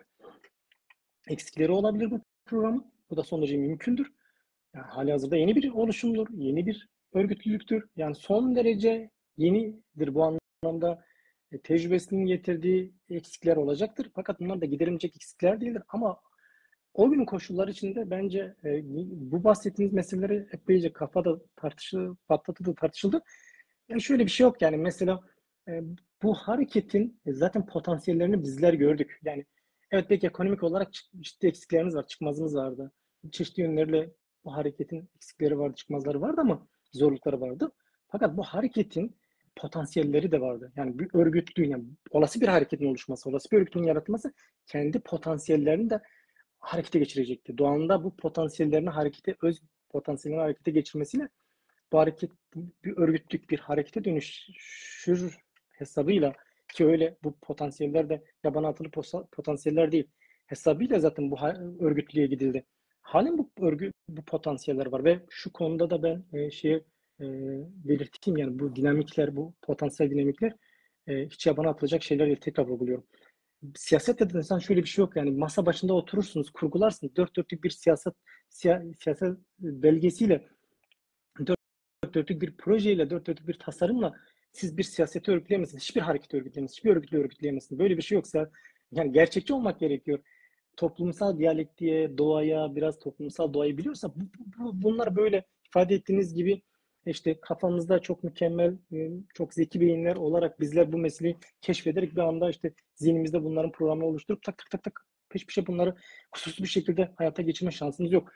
Bunlar pratik içinde giderilebilecek şeylerdir. Pratik içinde tecrübe kazanılabilecek şeylerdir. Bunlar pratiğin kendisiyle eksiklerimiz, yetmezliklerimiz, nerede sorunlarımız var, nerede... Ben şuna da inanıyorum. Şu anda mesela bu süreç içinde yani Dezapar'ın pratiği yani Yenilikçi ve Değişim Partisi olarak kurulan bu Zaza Partisi'nin pratiği eğer gerçekten hakkıyla muhasebe yapılırsa, hakkıyla bu değerlenirse buradan da çok muazzam bir birikim, muazzam bir deneyim, muazzam öğretici dersler aşağı çıkmıştır. Ve bu öğretici derslerle emin olun bir sonraki hamlede daha etkili çıkışlar yapabiliriz. Daha yapıcı, daha örgütsel, güçlü örgütsel mekanizmalar oluşturabiliriz. Yani bu çıkmazdan daha etkili bir şekilde çıkabiliriz. Yani ama şunu belirtelim, tekrar belirteyim. Yani bunlar, yani siz dediğim gibi bunlar bu noktada mükemmeliyetçiye düşmemek lazım. Eksikleri görmek lazım ama siyaset kusurları görmek lazım ama siyaset dediğim gibi bu tarz meselelerde örgütsel mekanizmalarda siz bir anda bu bahsettiğiniz kadro hareketine dönüşme şansınız yok. Yani hiç yoktan bir şeye başlamadan, pratiğe girmeden, işe girişmeden yani bir anda işte kadro hareketini oluşturmak, bir anda işte o bahsettiğiniz siyasal olgunluğa gelmek, bir anda bunların oluşması mümkün değil. Bunların süreç içinde oluşabilecek örgütsel mekanizmayla, örgüt tecrübesiyle, örgütsel deneyimlerle, kurumsal pratikler, örgütsel pratiklerle bunlar ama temelde pratiklere ihtiyaç var. Bu pratiklerle oluşabilecek, açığa çıkabilecek bir şeydir. Ama bunu örgütleyecek çekirdek kadrodur. Şimdi bu çekirdek kadro zaten vardı. Yani o grup da zaten vardı. Fakat devamında gelen yani sonrasında gelen çekirdek kadro olarak bu süreci devralanlar maalesef bunu bir çıkmaza sürükledi, bir çıkmaza götürdüğünü söyleyebilirim şu anda. Yani şöyle bir gerekçe uyduruluyor. İşte bunun koşulları yoktu da İşte bunun şeyi yoktu da. Ya arkadaşım ben de sana diyorum 1970'lere döndüğümüzde, 1960'lara döndüğümüzde gerek Kürt hareketi olsun, gerek şey hareketi 3-5 kişiyle başladılar ya. Öyle çok şey değildi. Yani bu Aynen. o yapılar için de geçerlidir. Şimdi gerçekçi olmak lazım. Yani kimse burada farklı bir Kesinlikle. algı yaratmasın. Algı yaratmasın. Tarihin hiçbir döneminde hiçbir hareket 10 binleri peşinden binleri peşinden sürüklenerek yani binleri teneffüs ederek, binleri böyle yani nüfus ederek bir örgütlendirilmemiş, bir örgüt oluşturulmamış, kitleleri peşinden sürükleyen büyük devasa yapılar bir anda bunlar vücuda gelmemiş. Bunlar esas olarak yani çekirdek kadro olarak bütün hareketler çekirdek kadro olarak tarih sahnesine çıkmış. Bütün yeni hareketler böyledir. Şimdi bu Zaza hareketi için de sıra dışı bir şey değil. Zaza hareketi için de tamamen özgün bir şey değil. Bu Zaza hareketi için de diğer toplumsal hareketler onlar için ne kadar geçerliyse Zaza hareketi için de o kadar geçerli bir durumdur. Ve Zaza harekette dediğim gibi bu dinamikleri vardı. Çekirdek kadrosunun, çekirdek dinamiği, aktivizm, politik aktivizmin hayata geçecek kadrosu vardı ve orada bak şunu tekrar diyorum. Burada bizim sevgili Yılmaz Hoca da var. O sürecin önemli şeylerinden, öznelerinden biridir. Yani o şeyde çok haksızlık yapmamak lazım. O insanlar öyle çok boş hani şey yapmadık, zaman geçirmedik işte. Bunları önemli süreç, ya bu süreçler tüketildi yani. Yani belli bir doyuma ulaştı ve hepsi de hani bir kafada bir netlik de vardı. Fakat sonrasında bu süreç yani genel aşında bu noktaya geldi. İşte bunun sebepleri üzerine biz şöyle bir şey yok. Ben şunu belirteyim. Hani bir tarafı mahkum etmek için de bunu söylemiyorum. Sadece şunu yapmak lazım. Bizim meselemiz yanlışı mahkum etmek. Ama yanlıştan önce de benim kişisel fikrim şudur. Bakış açım şudur. Biz birilerini mahkum etmek, ya kişisel tartışmalara, münakaşalara girmek, kişisel hesaplaşmalara girmek, grupsal hesaplaşmalara girmek benim bunlarla dediğim gibi bunlara pek prim veren biri değilim. Bunları da doğru bulmuyorum. Bunların dışında ben şöyle bakış açım bu. Bakış açım şu esas olarak hareket noktam şudur. Biz buradan öğrenmemiz gerekiyor. Yani bunlardan öğrenmemiz gerekiyor bu deneyimlerden. Esas olarak buraları bu yönüyle irdelememiz gerekiyor. Yapılan eksikler doğrusuyla yanlışıyla. Yani mesela o arkadaşlara şu anki yönetime işte bu noktada işte mevcut yönetim yani kim var kim yok kim kaldığını bilmiyoruz ama kalanlardan bu meselenin bu durumu objektif bir şekilde tespit edin dediğimizde yani şuna kaçmayalım işte. İşte bunu farklı şekilde teorize etmeyelim. İşte gerçekliği yoktu da şöyle yoktu da böyle yoktu da işte akşamdan sabah oldu da kadrosunun üslubu böyle değil. Gerçekleri olduğu gibi tespit edelim ki biz gerçeklere göre politika oluşturalım. Olgulara göre siyaset oluşturalım. Olgulara göre hareket Peki edelim. hocam, Yani öğrenip hareket anlaşılıyor. edelim. Bu süreçten öğrenelim. Hani yoksa birilerini mahkum etmek için değil. Kesinlikle. Yani doğru Ben de kültürde bu zaten olması öyle gerekiyor. yaklaşmıyorum. Yani doğru tarzın da bu olduğunu düşünüyorum. Yani bilimsel tarzın da bu olabileceğini düşünüyorum. Yani birilerini mahkum ederek siz birini mahkum eder. Bir kesim mahkum eder. Yarın bir kesim bir başka zamanda bir kesim çıkar sizi mahkum eder. Sizin pratiğiniz mahkum eder. Kesinlikle haklısınız. Zaten o sonuç aracı da değil. Eleştirilerimizi açık yapalım ama hakaret, inkar ederek değil. Eksikleri dile getirelim. Ben de o niyetten soruları soruyorum. İyi de oluyor. Eminim ki o döneme hakim olan kadroların itirazları olsa da izleyiciler içinde sorduğum soruların cevabı kamuoyu adına da aslında aydınlatıcı oluyor. Onu söyleyeyim ama yine de ben orada bir ısrar daha devam edeyim. Şöyle, bütün sınıfsal ve ulusal mücadelelerde sizin de dediğiniz gibi bir iki kadro hatta bazen bir kişinin öncülüğüyle başlar. 2, 3, 4 böyle başlar. Dar bir grup olarak da yıllarca da sürdürür. On binlerce hemen arkasına sürdürür. Peşine takmaz. Bunu biz Türkiye'de özellikle Kürtlerde gördük. 1, 2, 3 başlar. 15, 20, 30 olur. Parti kurarlar. İlk yerdikleri darbe cezaevine girmeler oluyor. Ama benim kastım ideolojik yaklaşım burada belirleyici oluyor. O kadrolar ölen ölüyor, direnen direniyor, ölümüne de direniyor davasına. Bizim Zazaların o noktadaki eleştirim aslında odur. Yani aç kalırım, susuz kalırım, yakamda kir birikir, ayakkabım yırtılır, elbise bulamam, yemek de belki yemem ama Dersim'de Dezapar'ın bürosunu açacağım. Ama Bingöl'de açacağım. Kendimi finans ettireceğim. Bir yerlerde para beklemeyeceğim. Yani bütün partiler yerelden örgütlenip merkezine parti güçlensin diye hem aidat parasıyla hem yerel imkanları merkeze aktarırken bizim bu geçmiş dönemde benim de içinde yer aldığım merkezi yerlerden para beklemek. Üstten birileri yardımcı olursa, belli bir birikim olursa biz Siverek'te örnek veriyorum. Tabii Siverek ismi verir ya, parti binasını açalım. Eğer gelmese valla herkes hazır ama para yok, o yüzden olmuyor. Ya ben bu para meselesine gerçekten inanmıyorum. Yani bu da benim görüşüm. Çünkü benim edindiğim örgütsel tecrübelerde bunu gördüm, yaşadım. Aç kalırsın, susuz kalırsın, cezaevine girersin, yine kendini devam ettirirsin. Ama mesela bizde nasıl olmuş? Zaza hareketini, bu da benim gözlemlerim, yani saygı duyusu bazı arkadaşlar. Şimdi mesela ben A kişisini beğenmiyorum, kenara çekiliyorum. Misal. Yani böyle oldu. Kopuşlar böyle oldu. Yani kopuşlar mesela diğer hareketlerde olur, yeni parti kurar. Yeni parti kurar, yeni bir ideolojik, yeni bir çizgi, yeni bir liderlik, yeni bir program. O deneyim dediniz ya mesela. İşte bu 3 parti deneyimi ve Dezapar bu bir deneyimdir. Bu olması gerekiyordur gerçekten. Olmuştur. Ama bundan ders çıkaracak mıyız? Mesela Macir Ciran Ali Adet Çatakçı ile çalışabilecek mi? Yılmaz Kanat efendim örnek vereyim, bir başka e, Zaza aktörle çalışabilecek mi? Yani bunu toparlayacak birlik diyoruz ya. Hani bu deneyimlerde birlik mi çıkacak, yoksa daha da parçalanıp bölünüp Türk solu gibi böyle paramparça oluruz, sonra da ağlarız, deriz ki Kürtler bizi leçe görüyor, Türkler bizi haklarımızı vermiyor, TV vermiyor, onu mu diyeceğiz? Yani şöyle diyeyim, tabii ki ifade ettiğin şeyler çok önemli. Yani bunlar tabii ki irdelemek de gerekiyor. Yani bir kez ekonomik olarak dediğim gibi yani parti örgütlüğü yaratılırken kendi öz dinamikleri nedir ne değildir o konuda ciddi bir e, yoklaması oldu ama şöyle bir gerçekliğimiz yok. Yani mesela yeni bir parti örgütlüğü yaratıyoruz.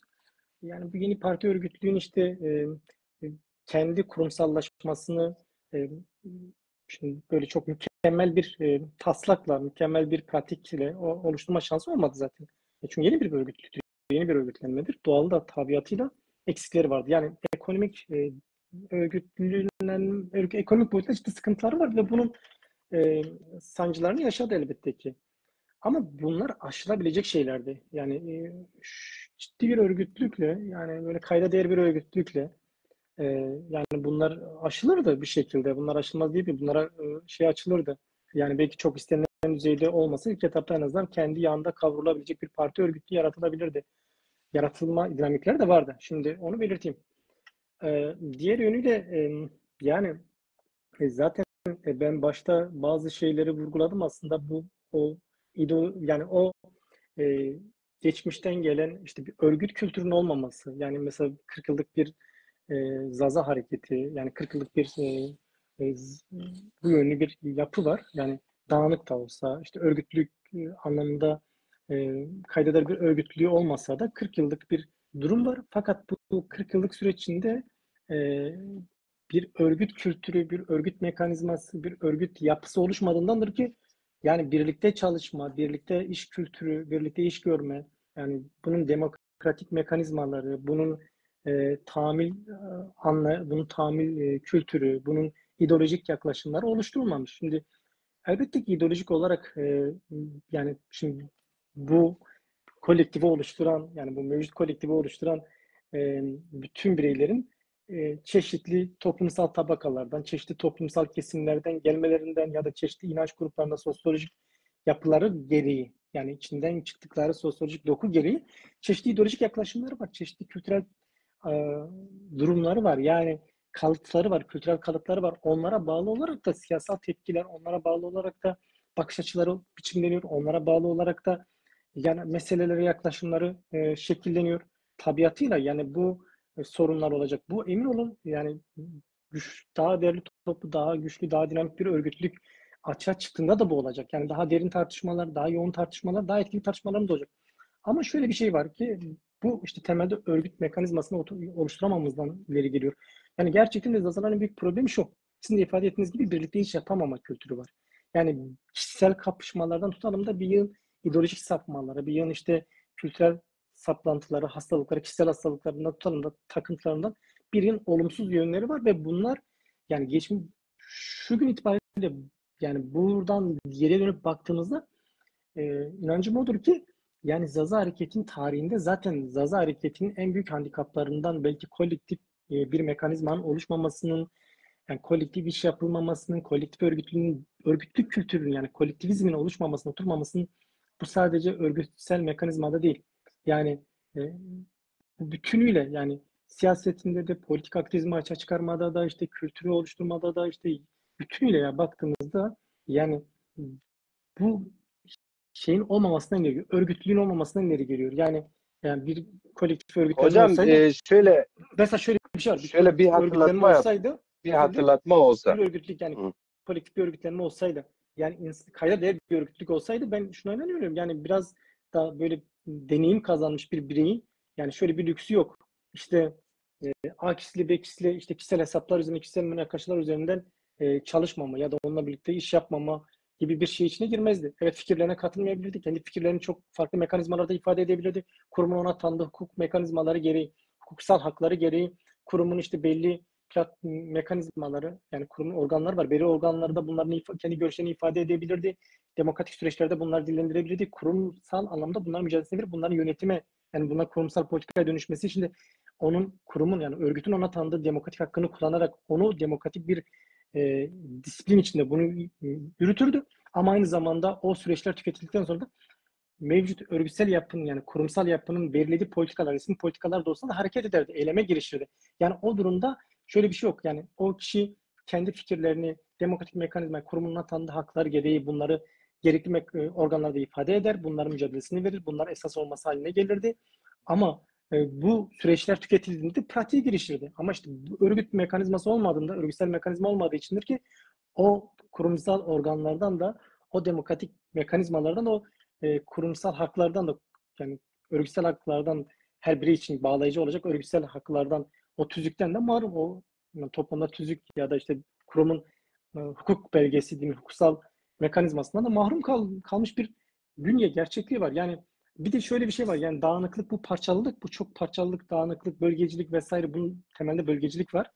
Yani bu dağınıklık bölgecilik yerelcilik yani Zazalar adına siyaset yapan çevreleri çok derinden etkiliyor. Her ne kadar onlar bunu kabul etmese de aslında temelde onları dinamize eden, e, yani onları motive eden o bölgeci ideolojilerdir. Bölgesel yaklaşımlardır. Yani uluslaşma öncesine ait yani ulusal bilincin öncesine ait işte e, geri bilinçlerinin yansımasıdır. Böyle de bakmak gerekiyor.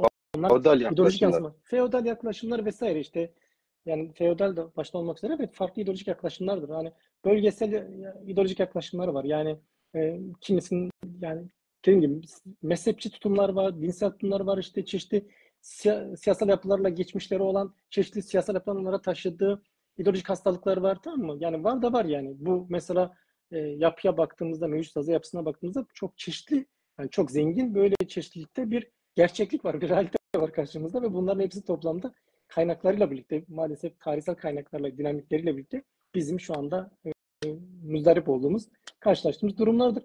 Ama bunlar üstesinden gelebilecek ancak bunlar ciddi bir örgütlükle yani kolektif bir örgütlükle bunların üstesinden gelebiliriz. Ya bunlar tartışılması da iyidir. Ben mesela şunu diyorum yani şu anda bunları tartışıyor olmamız da olumludur biliyor musun? Bunları tartışıyor olmamız da Tabii ki. olumludur yani. Hangi mecrada olursa olsun gerçekten bu meseleleri kendine dert edinmiş, bunları irdeliyor, bunları yani hareket noktası şu.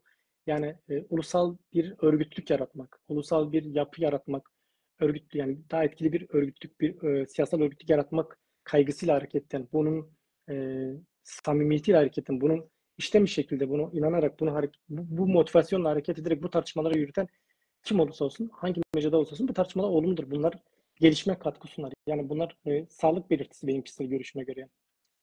Kesinlikle ideolojik çizgi netliği şarttır. Yoksa birileri Zazaları kendine şey yapıp vitrine oynayıp bir gün fırsat bulduğunda bir başka partide vekil şu bu olma hevesleri geçmiş dönemde gördüm ben. Evet. Birileri bir partiyle sözümü diksek temas içindeydi. o aydın çalışmamızı durdurun, yapmayın, etmeyin. Sonra da ortaya çıkıyor kendisi için yer arıyormuş. Yani partinin de haberi yokmuş o işlerden. Neyse bunu da açık söylemek lazım. İster kim ne derse desin. E, Hocam tabii ki ideolojik çizgi şu açıdan önemli. Biliyorsunuz sınıf perspektifli bütün partiler ne yapar? Sınıf mücadelesinin ideolojisi ve işçi sınıfının çıkarını öne alır. Bütün kadro, genel başkan da dahil o harekette ona göre eleştiri üzerine eleştiriye tabi tutulur. Şimdi ulusal meselelerde ise ulusların kendi kaderini tayin etme hakkında geçmişi, uluslar kendi geçmişini, önce dilini, kültürünü, örf ve adetlerini yaşatarak, onları yaşayarak, özümseyerek onu kutsal bir şeye koyar.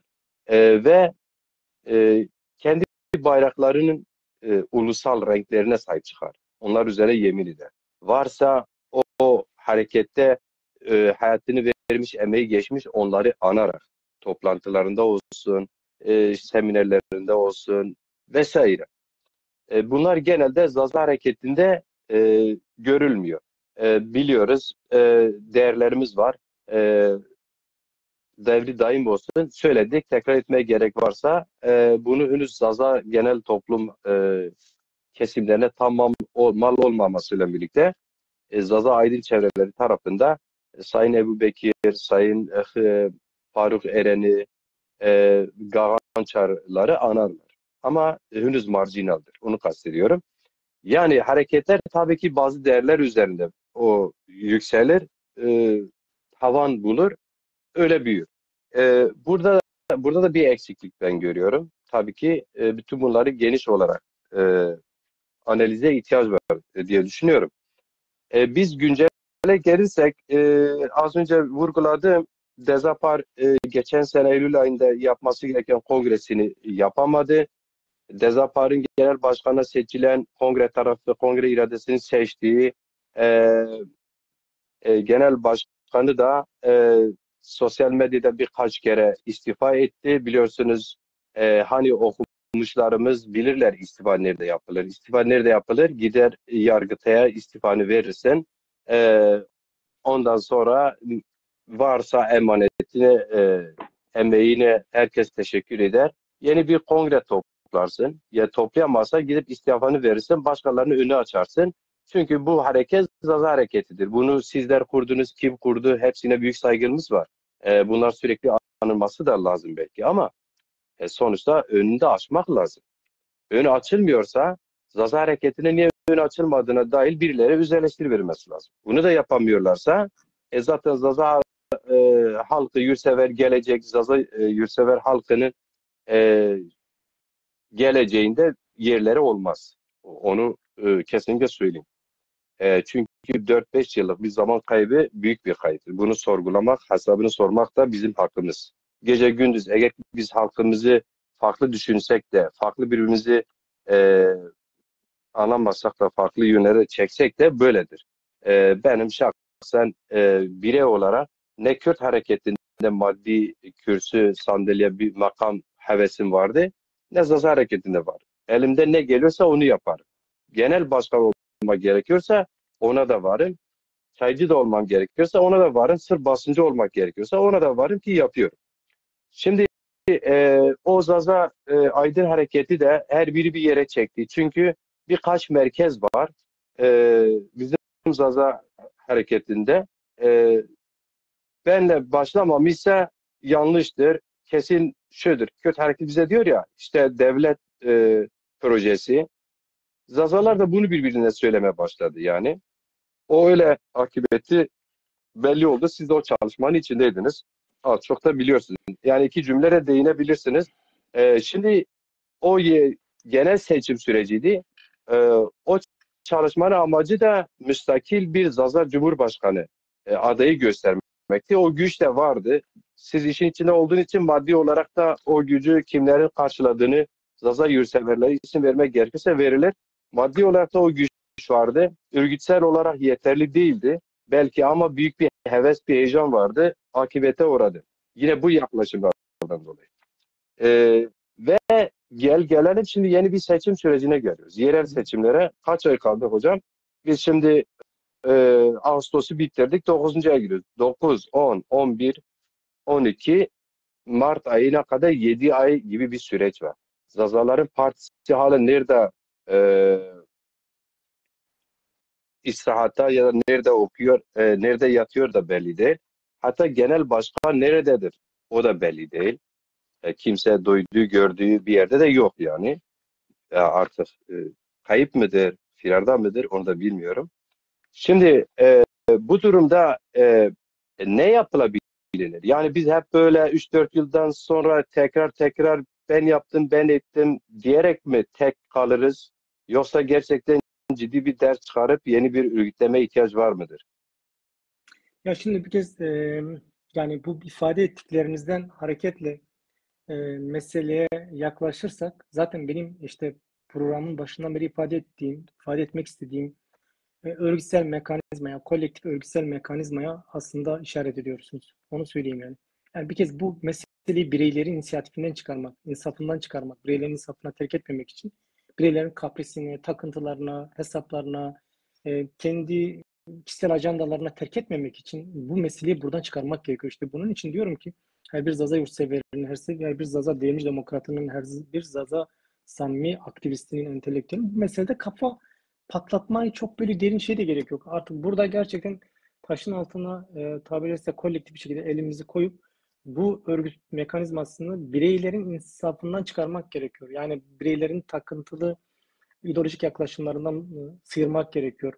Onların kişisel ajandalarının bir hesabı olma durumuna çıkarmak gerekiyor. Bunun için işte diyorum yani bir örgüt mekanizması, gerçekten bir örgüt yani bir örgüt şeyi yaratmak lazım. Yani kurumsal bir örgüt mekanizmasını, örgüt aygıtını yaratmak gerekiyor. Bunun yaratıldığı yerde o genel başkan ifade ettiğiniz bu davranışlar içine düşmez. Bunun yaratıldığı yerde örgüt mekanizmasının olduğu yerde bu tarz ifade ettiğiniz olumsuzluklar, pratikler gelişmez. Yani bunun olduğu yerde zaten bunların önüne geçersiniz siz. Bunun olmadığı yerde bu tarz şeyler kaçınılmaz olur. Bunu keşfetmek de çok böyle yani bu imkansız bir şey değil. Bunu keşfedecek bir şey değil. Bunu yani bu tarz öngörüde bulmak için de çok zeki olmaya da gerek yok. İkincisi yani bizim Zaza hareketini örgütlerken ya bireylerin işte ben yaptım, ben ettim. Bu benim ya bireylerin kendisiyle başlatıp kendisiyle bitirmesi yani bir toplumsal hareketlenme, bir toplumsal örgütlenme asla bireylerle başlayıp bireylerle bitmez. Evet bireylerle başlayabilir. Tarihte bireylerin rolü vardır, muhakkak vardır. Ama toplumsal şartlar değişiyor, koşullar değişiyor. Yani mesela bir 19. yüzyılda, bir 20. yüzyılda bireyin rolü daha bir farklıdır. Ama bir 21. yüzyılda bireyin rolü daha bir değişime uğruyor. Yani mesele şöyle daha açıklık kazanırım. Yani bugün baktığımızda bu çağda e, yani bireyler çok böyle yani bir 50 yıl öncesine göre diyelim en azından bir 40-50 yıl öncesine göre çok bireylerin aslında çok böyle belirleyici bir yerde durduğunu söyleyemeyiz. Önemlidir bireyin rolü, tarihte bireyin rolü önemlidir. Ama gelişen yani toplumsal dinamiklerle işte bilimde, teknolojide, sanatta, edebiyatta, felsefede ve bunun toplumun yaşamına girmesini sağlayan iletişim araçlarında, iletişim aygıtlarındaki bu teknolojik gelişmelerle birlikte bilginin küresel çapta yaygınlaşması, küresel çapta bilgiye ulaşma imkanlarıyla birlikte yani hangi çeşit bilgi olursa olsun yani teknik bilgiden tutalım da yani daha böyle yani e, karmaşık, daha böyle üst düzey e, bilimsel bilgilere kadar. Yani bugün mesela bir evrim teorisi hakkında ya da bir evrim bilgisi hakkında, evrim nedir ne değildir hakkında bir araştırma mı yapmak istiyorsunuz? Elinizde akıllı telefonlar denen aygıtlar var. Buradan girip çok rahat bir şekilde onun bilgisini özet şeklinde de olsa alabiliyorsunuz. Evrimin aslında bilimsel bir teori olduğu, kimilerin gibi işte kurgusal bir şey olmadığı, bilimsel bir teori olduğu ve bunun ispatlandığına dair somut bilgileri edinebiliyorsunuz. Ya da ne bileyim evrimin işte evrime bağlı olarak, evrim bilimsel teorisine bağlı olarak evrim biyolojisinin geliştiğini ve bu alanda önemli çalışmalar, önemli gelişmeler kaydedildiğini ya da DNA, hani gen biliminin dediğimiz şeyin aslında evrim bilimiyle nasıl ilişkili olduğunu görebiliyorsunuz. Yani bunu halen görmeyen maalesef şöyle de bir şey söyleyeyim. Halen bu çağda bunu görmeyecek kadar ahmak insanlarımız var ve genç beyinlerimiz var bu ahmak.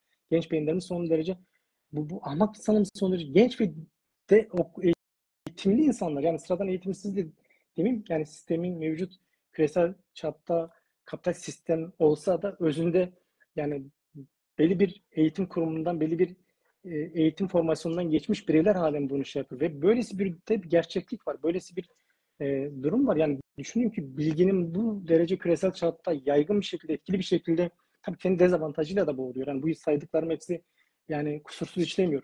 Kendi karşıtlarla, kendi handikaplarıyla, kendi manipülasyon aygıtlarıyla, kendi e, e, yani dezavantajlarıyla, tamam mı? Kendi manipülasyon aygıtlarıyla, istismar aygıtlarıyla da gelişiyor. Bunun bütün bahsettiğim bu durumlar. Ama her şeye rağmen en nihayetinde bu gerçeklikler var. Yani çünkü bugün bu gerçekliklerle toplum küresel çapta bunları yaşıyor.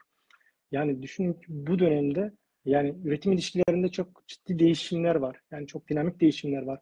Yani otomasyon, tam otomasyon, yani artık robotik tekniğin tamamen hayata geçirdiği akıllı zekalarla, akıllı yani en basit örneği şu anda kullandığımız şu aygıt üzerinden rahat bir şekilde görüşebiliyoruz, sorunlarımızı tartışabiliyoruz, irdeleyebiliyoruz, onlara çözüm arayışları içine girebiliyoruz. Böylesi bir süreçte, yani böylesi bir dönemde artık bu çağda bireyin rolünü biraz daha irdelemek gerekiyor, ama bireyin rolüne şöyle bir anlam yani yüklememek gerektiğini düşünüyorum. Birey artık elbette ki önemlidir, bireyin rolü hala önemlidir, ama bir 19. yüzyıla göre ya da bir 50 yıl öncesine göre bireyin rolü daha tali duruma düşmüştür diyebilirim. Bugün daha çok işte esas olarak kolektifin rolü daha ön plana, daha çok belirginleştiğini, daha çok ön plana çıktığını söyleyebilirim. Yani bugün daha çok örgütlüğün, kolektif örgütlüğün, yani mekanizmaların, demokratik kolektif mekanizmaların, demokratik kolektif örgütlerin daha çok tarihsel olarak bugün itibariyle rolleri belirginleştiğini, bunların daha belirleyici olduğunu söyleyebilirim. Tam da burada bireyin rolü aslında kendisiyle tarihi başlatıp kendisiyle bitiren bireylerin tarihin aslında kapanmak üzere olduğunu söyleyebilirim. Yani o dönem yavaş esas itibariyle kapanmıştır. Hani tamamen bireyin rolü yoktur demiyorum. Birey rolü elbette ki olacak. Bu toplumun gelişiminin ilerleyen safhalarında da olacaktır bireylerin rolü. Ama bu tarz siyasal hareketlerde, bu tarz siyasal yapılarda artık daha çok kolektifin rolü belirleyici oluyor. Çünkü şöyle bir şey var. Yani bu son 50-100 yıl içinde gördük ki bireyin olumlu rolleri olduğu gibi, yani birçok siyasal harekette gördüğümüz gibi bireylerin olumsuz, yıkıcı rolleri de olabiliyor. Birçok toplumsal hareketi, birçok sosyal hareketi bizzat birey merkezli liderlikler yenilgiye uğrattılar. Bizzat onları uzlaşmak için sürüklediler. Bizzat onları yıkıma uğrattılar. Akraba ilişkileri, evet. Ağır, Akraba ağır ilişkileri bedellerle, bireylerin, ağır evet. toplumsal bedellerle yaratılan, yani bu sadece bizim coğrafyamızda değil, yani toplumsal hak mücadelesinin verildiği, toplumsal devrim mücadelelerinin, toplumsal ilerici sosyal hareketlerin olduğu bütün coğrafyalara baktığımızda birçok yerde birey merkezli şeyi görebiliyoruz. Yani birey merkezli önderliklerin aslında evet olumlu yönleri olduğu gibi aslında olumsuz yıkıcı yönlerinin de olduğu, bir o kadar yıkıcı yönlerinin de olduğunu bizzat onların pratikleri üzerinden görüp tanıma, anlama ve kavrama olanaklarını bulduk. Yani bunu gördük, bunu yaşadık. Dolayısıyla bugün itibariyle buradan baktığımızda da birey merkezli değil, kolektif merkezli düşünmek lazım. Tam da bu noktada başından beri vurguladığım gibi bir örgüt mekanizması yaratmak lazım. Örgüt kültürü yaratmak lazım. Örgütsel mekanizma yaratmak. Bunu hayata geçirmek gerekiyor ki bu bahsettiğiniz durumların da kesin bir şekilde önüne geçilmiş olsun. Yani o hastalıkların, o ideolojik saplantıların, o takıntıların, işte kendisiyle başlayıp kendisiyle bitiren tutumların hepsinin önüne geçilmiş olsun. Ya bizim temelde şuna ihtiyacımız var. Şuna yakıcı bir şekilde ihtiyacımız var. Bizim temelde örgüte ihtiyacımız var. Demokratik örgüte ihtiyacımız var. Demokratik bir örgütlenmeye ihtiyacımız var. Başından beri demokratik bir şekilde kendi örgütlenmesini yaratmış, demokratik bir formasyona sahip bir örgütlenmeye ihtiyacımız var. Zaten toplumun örgüte ihtiyacı var. Yani siyasal bir örgütlüğe ihtiyacı var. Bu siyasal örgütlülüğü de ancak demokratik bir muhtevada yaratabilir.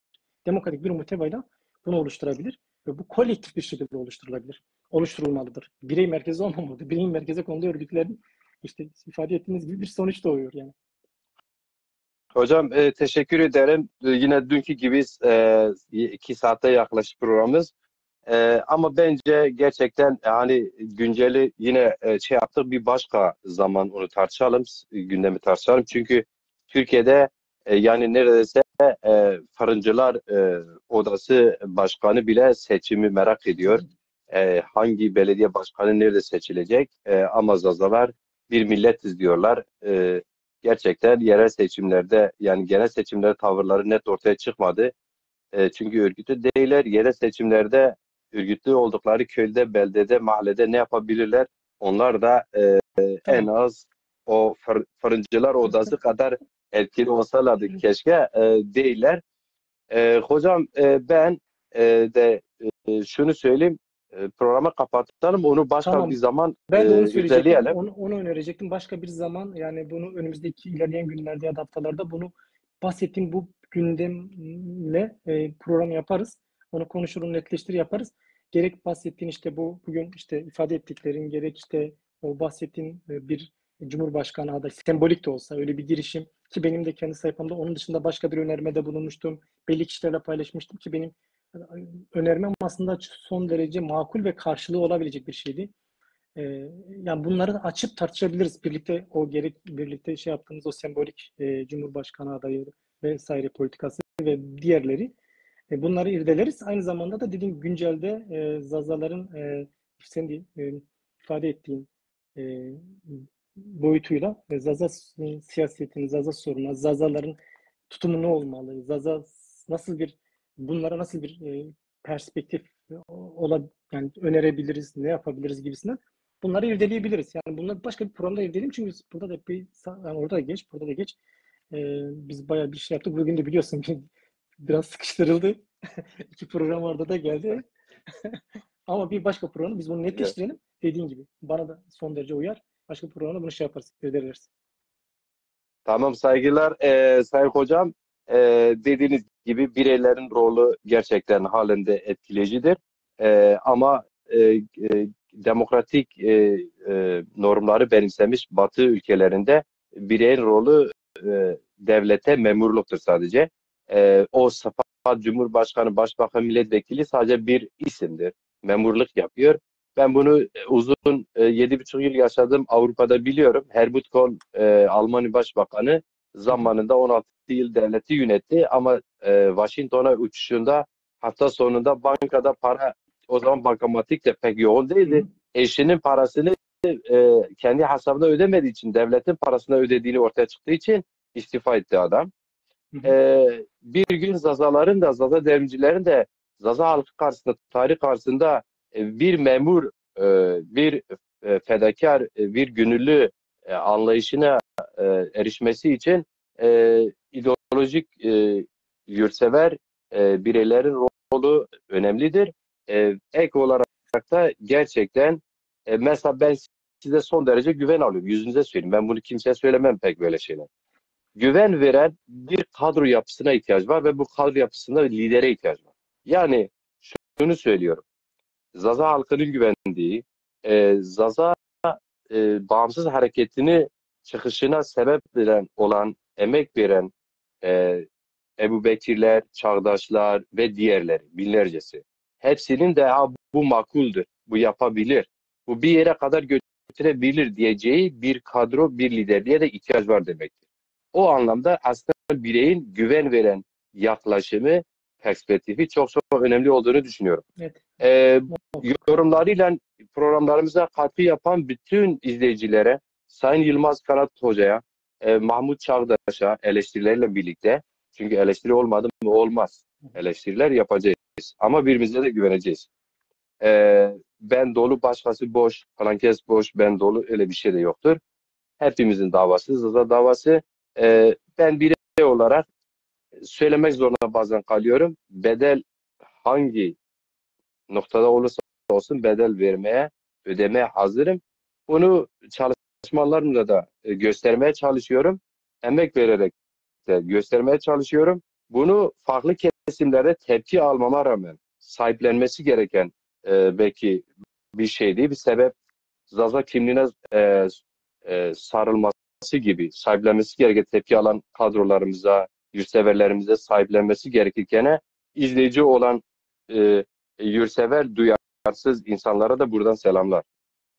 Saygılar, iyi geceler. Hola gishma este. Kamu gahaton ke minnabi nuendo vakt sucumonere program hakikateniz gram be program rende weş be siz weş var be deza. Ben de bu saate kadar bizi izleme sabrı gösteren, gerçekten katkılarıyla bu süreci, yani bu programı şekillendiren, zenginleştiren bütün arkadaşlara, bütün dostlara, yoldaşlara gerçekten buradan teşekkürlerimi sunuyorum. Hepsine sevgilerimi, selamlarımı, saygılarımı gönderiyorum. Bir de şunu da söyleyeyim, bu meseleleri Zaza, yani devrimci, demokrat ve yurtseverleri, gerçekten samimi devrimcileri, Zaza devrimcileri, demokratlar, yurtseverleri bu meseleleri irdeledikçe, tartıştıkça, bunları gündemleştikçe biz bu meselelerde yol mesafe kat edeceğiz. Bu sağlık belirtisidir. Bu bütün negatif cereyana rağmen, yani bütün bu olumsuz şeye rağmen bu olumluluktur, sağlık belirtisidir. Biz bunları tartışmalıyız, bunları irdelemeliyiz. Bunlardan kaçmak değil, bunlarla yüzleşmek zorundayız. Dediğim gibi bu saate kadar bizi izlemene sabrı gösteren bütün arkadaşlara sevgiler, selamlar, saygılar. Bimani vişiydi, bimani rındiydi, bimani ratiydi, sava khiri sma pürneri. Hatarayna bacmi, kayıt obi, hatarayna. حتى رينا قيت خوبه وسوار بالسلام كده. Evet,